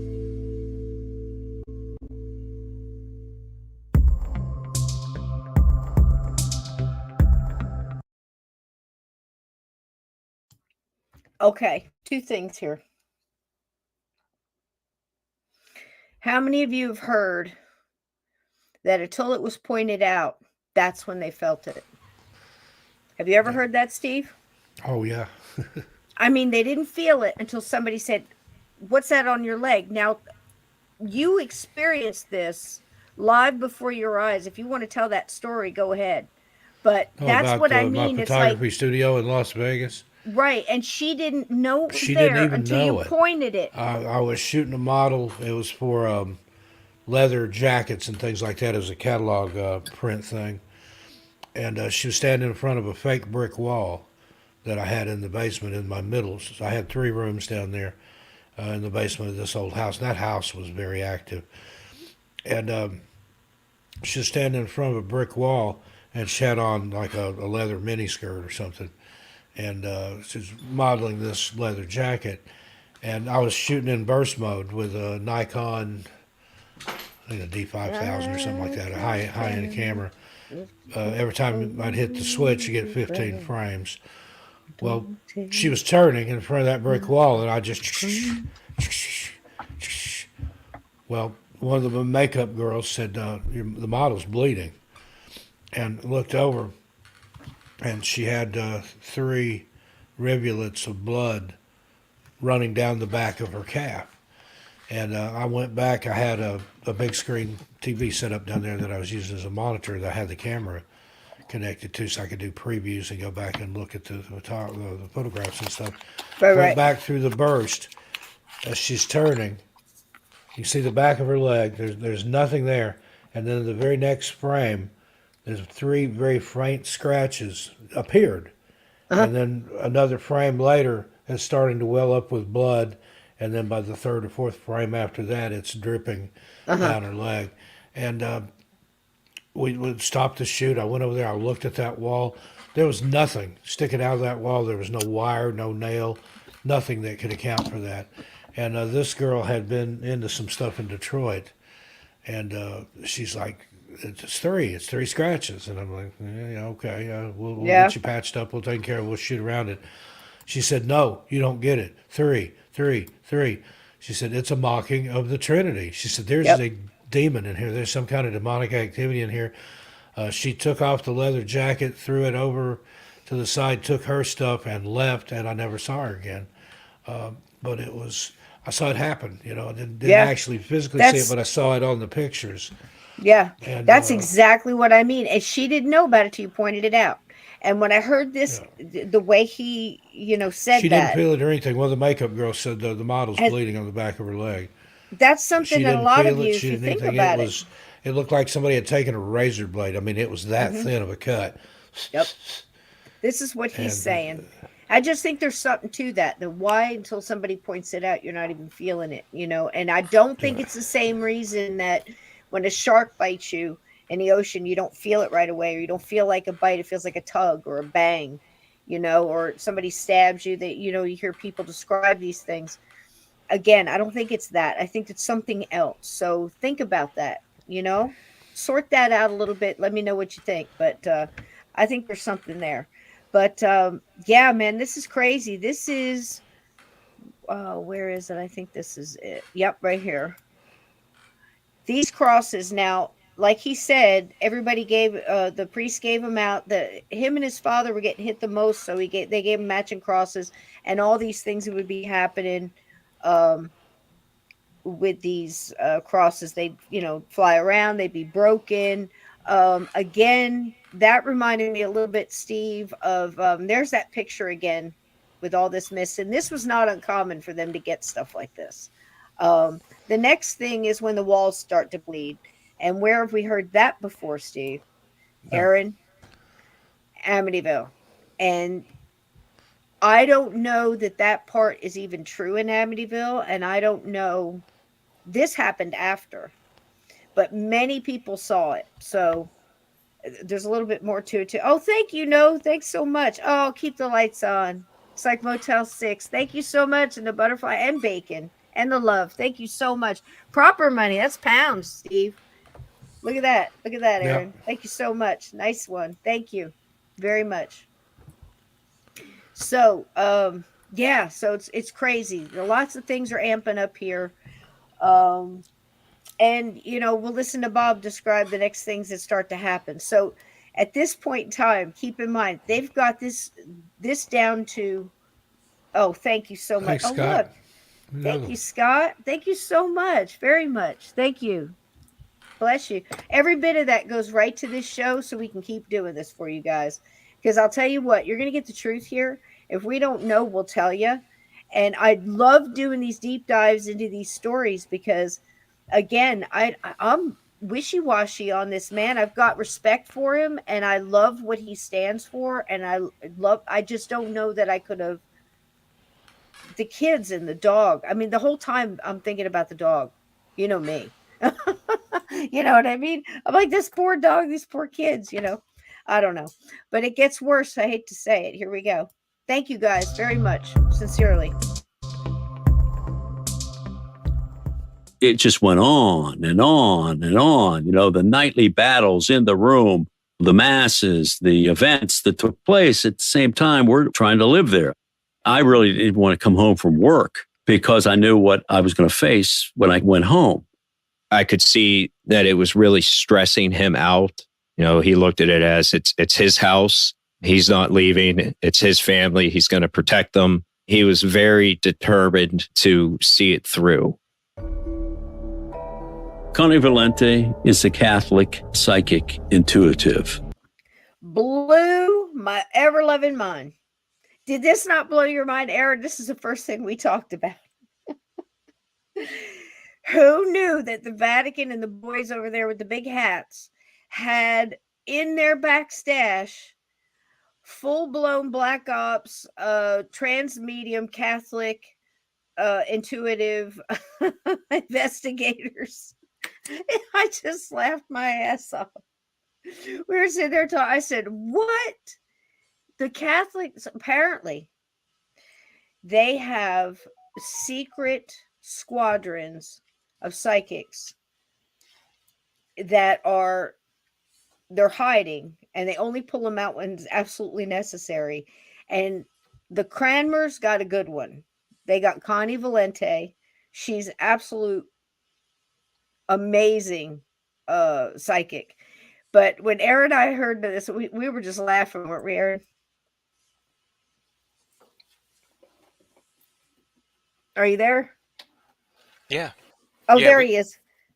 Go ahead. Yeah, we did know that they hired, you know, the Long Island medium to come. Yeah, fantastic. I was thrilled, absolutely thrilled. I could not wait to hear what she had to say. And I'll tell you something. Bob here, and you would think that right out the gate, he's a major, 101st Airborne, dude's airborne, you know, and he just warmed up to this idea so quick. He was like, well, you know, she's got to be good if the exorcists are sending her in, you know. And she called in from wherever she was. I forget where she was. And they would have these long conversations, and she would tell him things, and then he would go research them. So she gained his trust very well right from the get-go. But Steve, what do you think about that? Secrets, black ops, Catholic psychics at the Vatican. I love it. I love I'm all that. for Black it. Ops, Catholic psychic. Yeah, Kind I'm of all reminds me for of, it. what was it, Charlie Sheen and his Vatican assassins or whatever he, Oh yeah, he yeah. had cooked up. Remember Wow, that? I love it. I love it. I absolutely love it. You know, yeah, yeah. You better believe it, Renise. They got lots of secrets. People are peeking under those rocks, though, aren't they, sweetie? Yep, I know. Well, you know what? Everybody does. All the rats are coming out. But here we go. That the church used Let me start as it a back. Let me start it back, because she deserves the right entrance. is the Catholic psychic intuitive that the church used as a guide through this process. She would tell us about this demonic entity and what it was going to do, if it was weak, if it was strong, and what was going to take place. She told us months before it happened that we would reach a point in time when blood would drip from the walls of the house. And that, in fact, took place. Blood would cover the walls. It would appear on the floor in puddles.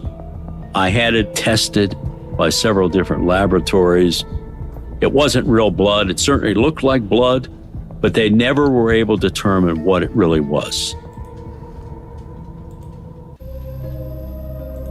I was told that in 1792, there was a log house on the site, long before the current house was built.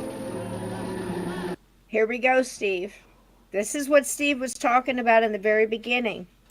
There was a massacre, supposedly an Indian raid party, and they killed a family. And again, this went on everywhere. And how they pinpoint this, but this was it was amazing to Bob. Bob went all out on this. He turned it up to 11 for this. He went and researched it. He hired a ground penetrating radar and had it go over his yard, found the bodies, okay, looked it all back. Yep, 1792. Yep. And just really, he just really started digging on the Brown family. That was their names, the Browns. And he's got a little memorial there, and he didn't disturb them, but that was a big deal. Now there is more rumors about the Indians put a curse on the land. It said nobody could live there, and we've heard many things, and that's what you were saying, Steve, about the sour soil, right? Yep. Yep. And It's like when the drummer wanted a solo, dude, and it was like whack, boom, boom, boom. Never mind. So anyway, this was amazing to him, and he proved it. Now, I've heard other interviews where they said, or in other stories, people out there telling this story that said that this was a rumor. No, it wasn't. This happened. Okay, here we go.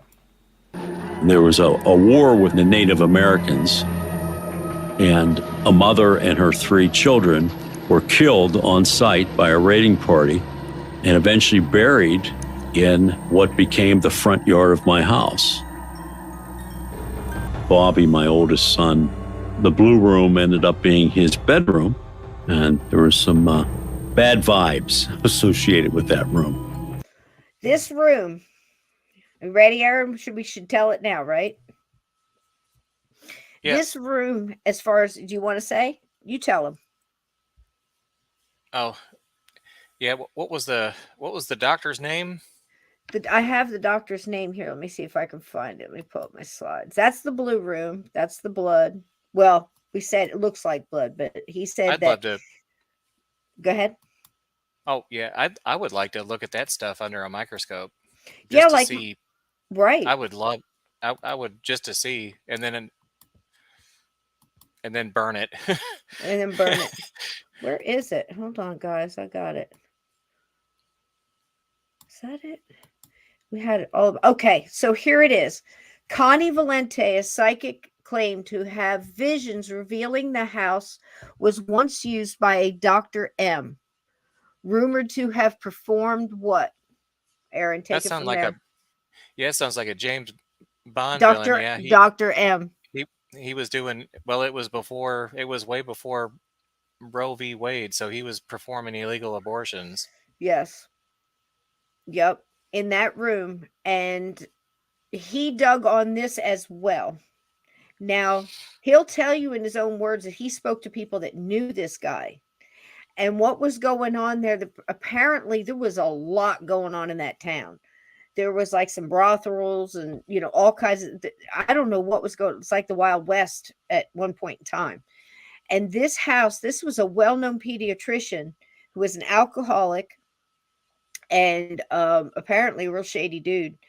And he used to perform illegal abortions in that bedroom, in that house for like a decade. So you can imagine the people dying, the emotion, the, all of that. And it plays a very prominent part, doesn't it, Aaron, on what they're saying was haunting this house, because most people will claim that this is a specific demon, not, it's like a lower level, and it requires child sacrifice, and that's what drew it there, as well as the massacres. Go ahead.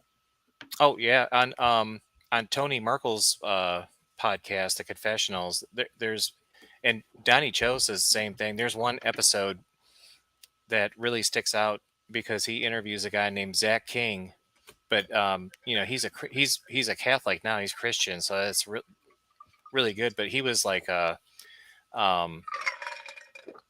he said that they used to go into the doctor's into that procedural room, and I'm trying to be careful. Yeah, I can imagine what you're going to say. It's disgusting. Yeah, and they participated in it, and did some other stuff that would turn your stomach. And it's just the things people. It's so hard, people, to wrap your head around that this kind of evil walks the earth, but it does. And the only thing it beats it is the light. Plain and simple. And that's what's cool about Bob. He knew that, and he was like, I'm in there. But when you're reaching back to the origins of what's going on this property, Steve said it with the massacres and, obvious the bloodlust and the trees, or the roots have absorbed this stuff, or it's everywhere. However, there's certain property that's built on over time and has more and more and more put on top of it. And it seems to draw it over time, all that negativity. And it makes sense. And if you look back at a lot of these properties, Bill Bean's story starts this way. And it took him to adulthood going through what he lived through. Most of his family didn't. And what he went through, very similar to this. Same thing. And then he went back to the neighborhood and found out very similar that stuff like this was going on, not with the abortions, but the just, a lot of emotion into Oh, the air, a lot of energy. Go ahead, oh, Aaron. so you're saying you're saying that the negative and the bad stuff is begets negative. It's almost like an avalanche, Absolutely. right? Absolutely snowballs and just keeps going and going, feeding on itself, just evil feeding on itself, and it's drawing others. I mean, if you have that energy, but what was drawing Bob to this, right? So right now Bob is digging into the research. I mean, he's got that kind of mind. This he understands, and he digs back and he gets all into the, he's a prominent holding an office in town. Everybody knows him, and people are helping him do all this digging. And they find out, and this lady, everything she told him was spot on. So she's telling him about this Dr. M. His real name was Dr. James Morton Clay Mahan, a wealthy pediatrician who owned the Mahan Hospital. Now that was in town, in Arlington neighborhood of Pittsburgh, which overlooks the South Side, a former industrial district of Pittsburgh. So Monsignor Ron Longwin, a senior Catholic priest of the diocese, and the psychic Valente, claimed while being built on a site of a violent 1792 Native American attack on a family, the 4 victims being buried in the front yard, also alleged Mahan fueled the demonic possession at the 3406 Brownsville Road. So there's that. All of that stuff checked out that he researched on this, and she was spot on. So she really gained his trust. And that's when all of it started to wash over him. His wife slept in that room, wound up in a mental institution. His son used to sleep in that room, slept in the closet. Again, it's terrible, right? But things have consequences. Things have certain energies. And when that energy is fed, man, just, the things that happen, right, Aaron? It's terrible. So let's see what happens here. My research was really done to verify what she had told me. This doctor apparently walked with a limp. He wore white gloves. He wore a black bowler hat. He was an alcoholic.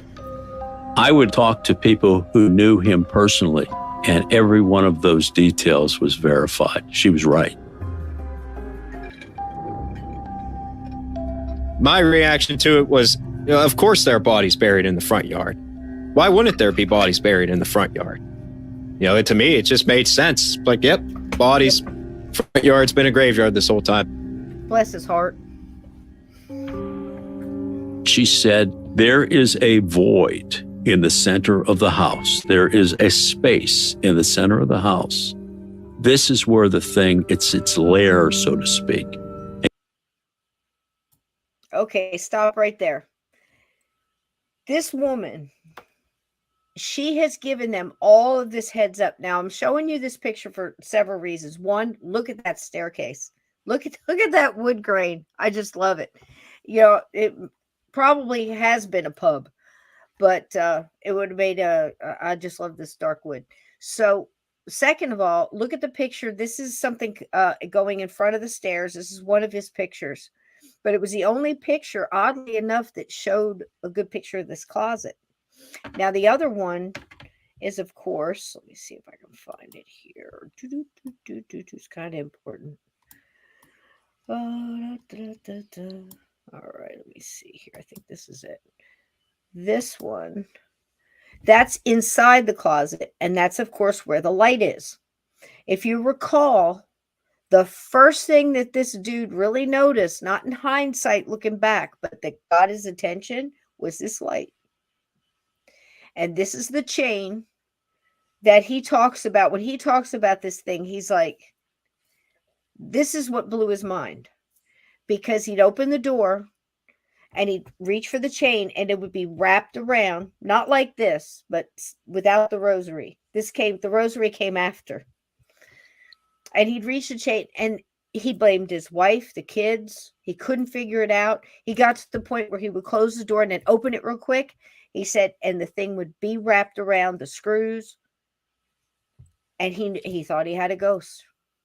Now you'll hear what was going on. You want to say anything about this, Aaron? Yeah, that was the snowball that started the avalanche. Absolutely, dude. Absolutely. Have to flush it out of its lair. Well put. Okay. So I got a saw and cut through the plaster wall in the rear of that closet, this area that had been literally closed off since the house was built in 1909. No. She told him this is its lair behind this hidden wall. Now, I can speak a little on hidden walls. This happened in a story of mine in my book that's like right behind me. I hate being that person, but it's in there and it's told better in there than I'm going to tell it now. But my mom made my dad knock out a wall. He was drunk and angry, and it's a long story, but when the wall came down, there was a hidden staircase. That was a servant's staircase. They have one in this house. He talks about it. But it's behind this hidden wall. And this actually happened to me in a haunted farmhouse. So it's a crazy story. But she tells him that this is this thing's lair. Now, in a lot of paranormal cases, you hear, these entities stay in the closet or back room, mostly attic, basement, right? But this is a closed in. This is important to know. This is completely closed in. There are no cracks. There are no seams that are open. Completely enclosed room, and you're going to hear an apporting story. It's going to blow your mind, because within this, they found playing cards, a skeleton of a bird, a huge piece of amber. Now, Aaron and I were talking about, I'd love to have that tested for age. That amber, I wouldn't go near it, but you know what I'm saying? Can you imagine? Amber's so old, it can go all the way back. It can actually contain within amber pockets of air, from thousands of years ago, depending on how old the amber is, all the things in there, the organic things, like if it has a plant or mosquito. Isn't that how the whole Jurassic Park thing happened? Yeah, I think it was a mosquito and a piece of amber. Mm-hmm. So, that's what they found in this room. And he's going to tell you what else they found in this room, because he's at the point where this psychic calls up, because she's, Black Ops Catholic psychic, right? So she tells him, look, I figured it out. This is where it is. You got to get in there. So, Jesus story, man. Way in there. It was plaster walls, oak staircase, not even a crack. There were at least one or two pieces of Lego blocks that we can only imagine came from my son's Lego collection. This space was all plaster walls, no cracks to push anything in there. It was completely closed off, but yet there were Lego pieces in that space. Once we accessed that space, we got into its house, so to speak. I put a crucifix and blessed candles and different things in that space to bless it. And this thing was upset. It tried to terrorize us and do all types of magic acts, so to speak. What that taught me was that I could do things to affect it. I tried to make our house as miserable a place to be for it as it had tried to make for us.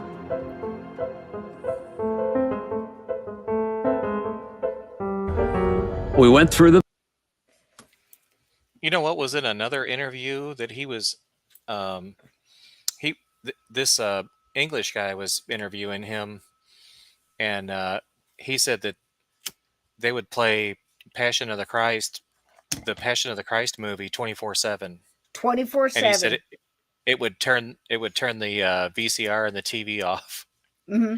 He played that in the blue. He started in the Blue Room, and he played, and in every interview, he says Mel Gibson's Passion of the Christ is so funny the way it's said, but absolutely. And with Jim Caviezel, what a performance! And Jim Caviezel got, if you don't know, a dislocated shoulder. He got struck by lightning on that cross. I mean, he learned how to speak Sumerian, and all the prayers he's speaking in ancient, like it's amazing. But He spoke he plays Spanish in Sound of Freedom.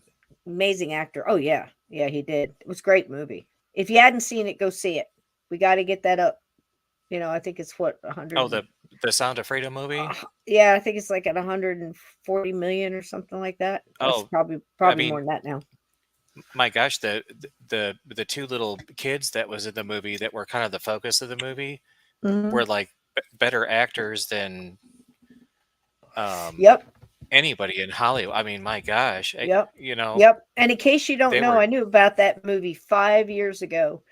The backstory on that movie. Don't listen to all this BS. Anybody that's telling you anything about that movie, except if the first words out of their mouth are not God's children are not for sale, then they've got nothing to say. If they're talking bad about this, and you're hearing Mason stuff, and this guy's past this and all this, it's not about that. It's about the kids. And if the kids aren't first, you got to wonder about the person you're talking to. Plain and simple. That's Mama Gump right there. And nobody can move me off of that, because I knew about this movie 5 years ago when it was made. It was a small pre-show in LA, and I know people that were there. And right then, Disney bought Fox. And Yeah. it was put out by Fox, and they sat and shelved that thing. They did not want you to see it.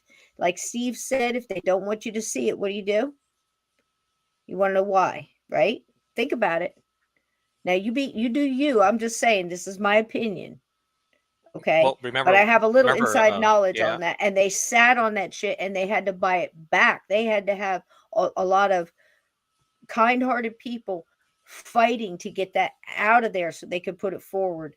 And that's nothing but scratching the surface. Just as a side note, evil exists, people. Evil exists. And nobody really thought about slavery until Harriet Stowe wrote Uncle Tom's Cabin. Amen, brother. And there's more going on now than any time in the history of the world right now. Even if you just more read slavery. the cliff, even if you just read like the cliff notes of Uncle Tom's Cabin, it's actually a great story. It is. It absolutely is. So evil does exist, and it's going on right before your eyes. I'm sure you guys see a lot of it, but we're in spiritual warfare. This is Abraham. It's real. Yeah, Abraham Lincoln told her. I guess he met Harriet Stowe in person. He says, "Oh, you're the little lady that started a war." But she started the. He did. She started the she threw gas on the. She on did. The abolitionary. And it was wild how it happened too. I mean, it's funny the little things that happen and how that happened, and it's similar. A lot of people tried to stop people from seeing it, and it was that expelled it forward, just like the movie we just talked about. So, regardless of how you feel, I mean, kids and animals, guys, nature and each other. What else do we have? Somebody made a good point when that movie Taken came out, because it was kind of it sort of the same theme, right? Yeah. But we missed it because we all got wrapped up in Liam Neeson, blowing everybody away with it. Yeah. I mean, he was going in and just kicking butt, right? Yeah. And we kind of and then his little I have a very what is it? I have a certain special skills. He's like, I'm gonna find you and I'm gonna hunt you down. He's Liam. We all got wrapped up into that. He's something else. He did a winter movie I went and saw where he was that Taken? Did that happen in a lot of snow? Is that the one I'm thinking about, or is that the wolf movie? No, it's a wolf movie. Liam's got a lot of movies out there. That's what. Yep, Sarah likes Taken too. So I We forgot missed we exactly missed the where we are point of here. that. Yeah, Yeah, we yeah, we we we did, just it and just it's went over worse our than heads. anybody could ever imagine. Imagine this: if there's that many kids missing, I mean, 200 million and up a year. I mean, these other numbers you hear are absolute garbage. Ask yourself, how many Amber Alerts have you gotten? I get them I all the mean, time I mean, because I'm but to near think Texas. about Because it, I'm next to Texas. Texas, oh, I can imagine. But just think about it, where you are and all the different, kids that it's a lot deeper. So, take somebody to see it. See it Yeah. yourself. At least put your money, if you can, if you so choose, to go see, something that's a worthwhile. Do you So know that like it's $150 billion a year, which makes me sick. it's more than drugs. It's more than Yeah, drugs. and you know Cold hard truth. that, that's more than all of the airlines put together made. All of them. That's And it's more than and with a what they bullet. earned in. With all the stuff going on and this craziness with borders and all that kind of mess, and tragedies and things like that. And when you know that the same person that, I could go all night, folks, the same person that was caught trafficking 38 children, orphans, from a tragedy, because this is how they do. You go where the earthquakes are, you go where the floods are. You go, if you can't get them with photography and all this other stuff and talent, whatever's, dance this and pictures that, it's so multi-leveled, it's crazy. But Yeah, Disney hasn't changed. Um, they're just the not amount hiding of it people, as much. no, it's with a bullet. And the sad fact, the cold hard fact, is because you can only sell drugs once, but you can sell a kid all day long. Yeah, like So 5 or go 10 see the times. movie, do what you can, get your kids off social media. It's a buying market. Think about it. So there's my public statement for the night. So anyway, back to this guy and his plight, and look what his kids are going through. It's horrible, right? Because evil exists, and as long as you put it out there in the light, we're good to go. You can't let it hide in the shadows. Get it out in the sunlight. Give it some fucking garlic. I love y'all. House as miserable a place to be for it as it had tried to make for us. So now they're on their last big mass. We went through the mass, and when it was over, I said, "What about that knocking?" There was banging and knocking all over the basement when they were doing this. That's what he's referring to. They're in the basement with the dog. Here we go. It's like Rage in the Cave, guys. This is, it's like not hold, okay, now, that kind of thing. It's awesome. During that point, the dog walks back to a separate room that had once been used to store the coal for the coal furnace. And he went into his terminal stare looking into the coal room. Get him, Rage. We went through a long process of demanding that it was to leave, that it was over. And I expected when it would finally be done, some loud lightning or thunder or some such thing. But I could tell that this thing was just finally exhausted, like a fire that burned itself out. A very, very strong smell of roses kind of filled the basement where we were. And you just kind of knew then and there that it was done. You could feel it. It was like a weight lifted off the room. A strange peace came over me, and I looked at Father Mike and I said, "It's over. It's done." And it was. There was a battle fought there for good against evil, and good prevailed.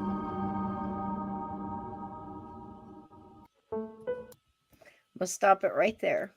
How many times have you heard that, guys? Roses. Roses. You heard it in the Smurls, right, Ted? You heard it in many others. Trying trying to remember if it was no, it wasn't The Exorcist, but it's been in many. So remember that one. Why? And I wanted to stop it here because Aaron and I last night let forth several different secrets here. And before I play this last bit, I got to let you know the blue room was a big one because I think that's the heart of the beast right there. Personal opinion. Many others stand with me on that. Just saying. Until somebody shows me something else, that's where I'm at. Also, the same psychic, Connie Valente, that got all this other stuff right. The last conversation that he had with her, and I don't know whether she was done or that he was just done or it was done. I don't know. I don't know whether she's passed. I was going to look into it, but I got a lot of the same Connie Valentes and I couldn't sort it. So I didn't want to give you bad information. But the last thing she told him, last conversation anyway, was that the reason he was so drawn to this house as a child and all the way through that fatal attraction was because his soul was reincarnated from one of the aborted children. It was aborted in that room and just came through to finish something with the mother and some other people there. That was like a deep explanation, but the gist of it is that soul came through and left and came back as this guy. And that's why he was drawn to that house. He had a battle to finish. Wow. Aaron, what do you want to add to that? I don't know if I believe in that. It's a heck of a tale. I know. I don't know if I believe in the people, living multiple lives and stuff like that. But like, I do think though that it was divine inspiration to put him in that house because they knew it was Sure going to get feels rid of that it. way. Sure feels that way, doesn't it? I mean, honestly, it really does. For whatever reason, he was drawn to this. But I find it very intriguing that she would say something like that. But today I found out, I dug a little deeper and I found out even more. Now, he was drawn to this painting that you're looking at right now. This is hanging in the blue room. This is so deep, man. This is hanging in the blue room. He found this, I believe, in an antique shop. I don't know where, but Pennsylvania's full of antiques. It's a big thing. He's making it all colonial and he's setting it up for the bed and breakfast. She told him, he says, I've seen a ghost in my house. While all this is going on, he's got regular sightings too of different kind of ghosts and things. It's crazy. He sees a woman that looks very much like this, which is why he was drawn to this painting in the antique store. He's not saying it's her. He's saying it looks very much like her. Reminded him of her, right? And he happened to ask the psychic about it. And she said, well, that's because the ghost you saw was your mother in another life. Do with that what you will. You decide. But that's why he was drawn to this. And he saw this ghost or similar to her in that house. Crazy. It's crazy, right? Wow. Wow. I've had one foot in the supernatural world. I've been there. I've dealt with it. It's real. Evil wants you to believe it doesn't exist. I'm telling you, there's a God, there's a devil, there are angels, there are demons. Take it for face value. It's all true.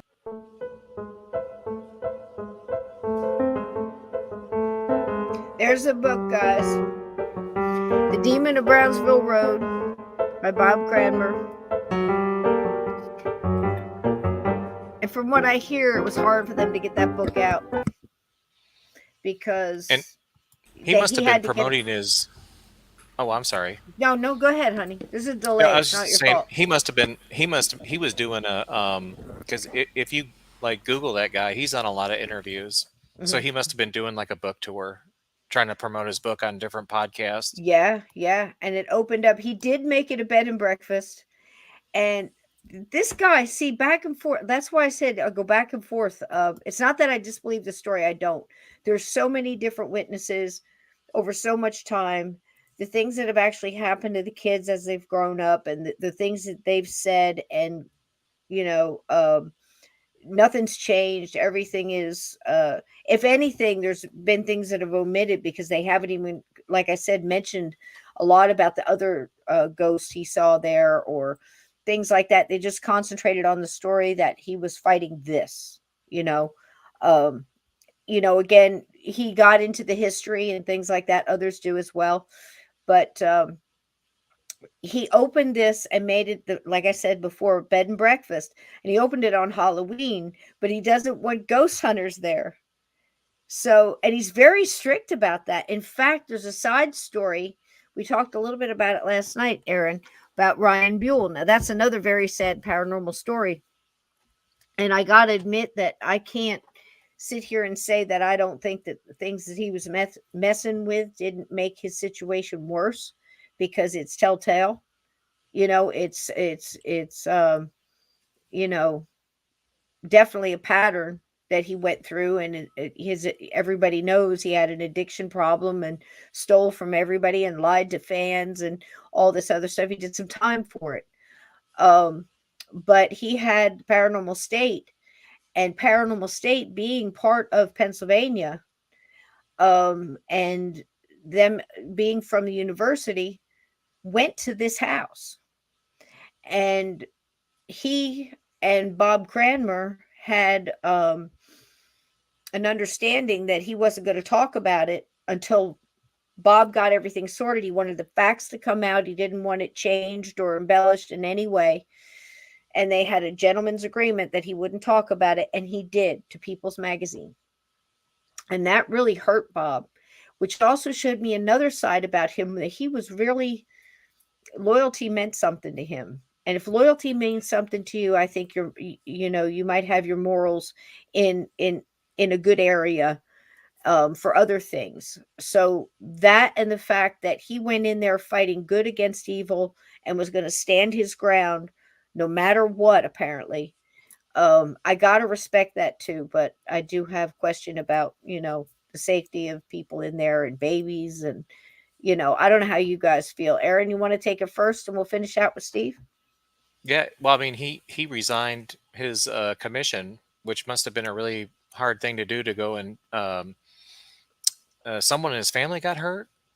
Was it his Mhm. brother? Yeah, his brother was in a car accident. And He it was a came, strain on his mom and dad, yep, and so that's why he went back home to that. yeah, came to assist them, I guess. Yeah, It's so that kind of tells you, about um, him.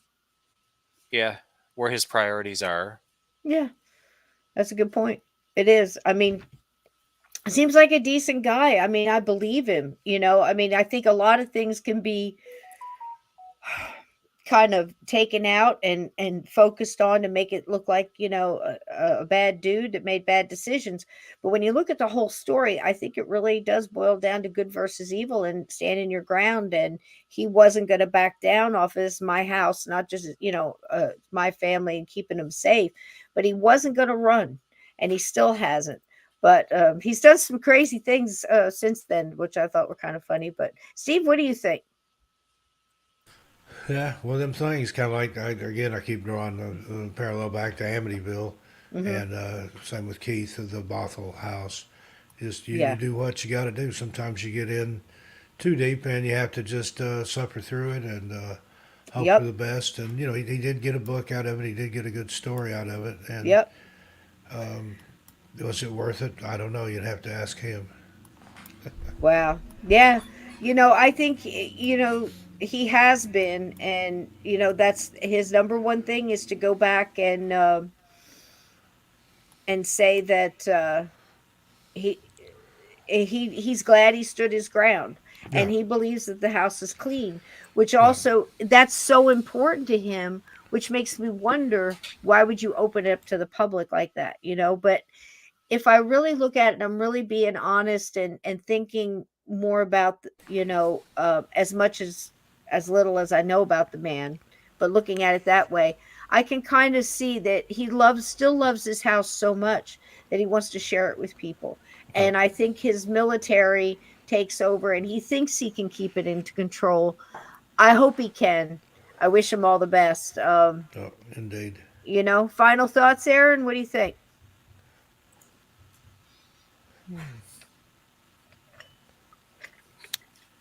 I don't know. I'd like to talk to the I'd like to talk to the guy Yeah. Yeah. and Yeah, just maybe ask we him can get how him things are on. going. Yeah. And again, I feel so bad for David, but remember, if you're hearing Yeah. anything about this, in other interviews about this story, in the future or past ones, understand if they say, this happened to this young man, and if they're putting it in a paranormal context, please consider the information I gave you here tonight, because I honestly believe that this was more of a tragedy of a combat vet on bad pharmaceuticals. Yes, Imagine, that's the imagine that, really sad part of the story. under bad supervision in a bad time in his life, if that makes any sense. So at least, I would say consider giving him um, that honor, you know. So because I think it would be awful to think that it happened because of the house. Now there was another one in the house the night that they had to fight. There was a fight, in case you hear about this, that this thing kept pushing on the kids to fight with him. He did wind up in jail. He was banished from being at the house, like under a restraining order, for a couple of months.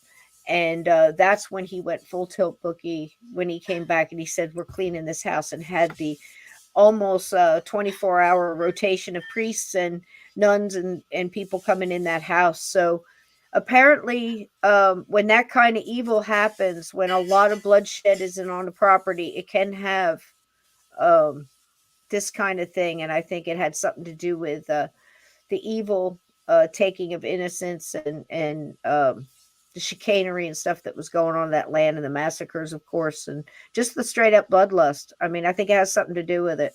The sour soil, right, Steve? Absolutely. What do you got going on this week, my friend? I've got a new book series. The first one drops to Wednesday. Let me share it with you here if I can. I don't think it's going to let me share it there. Here we go. Can you see that?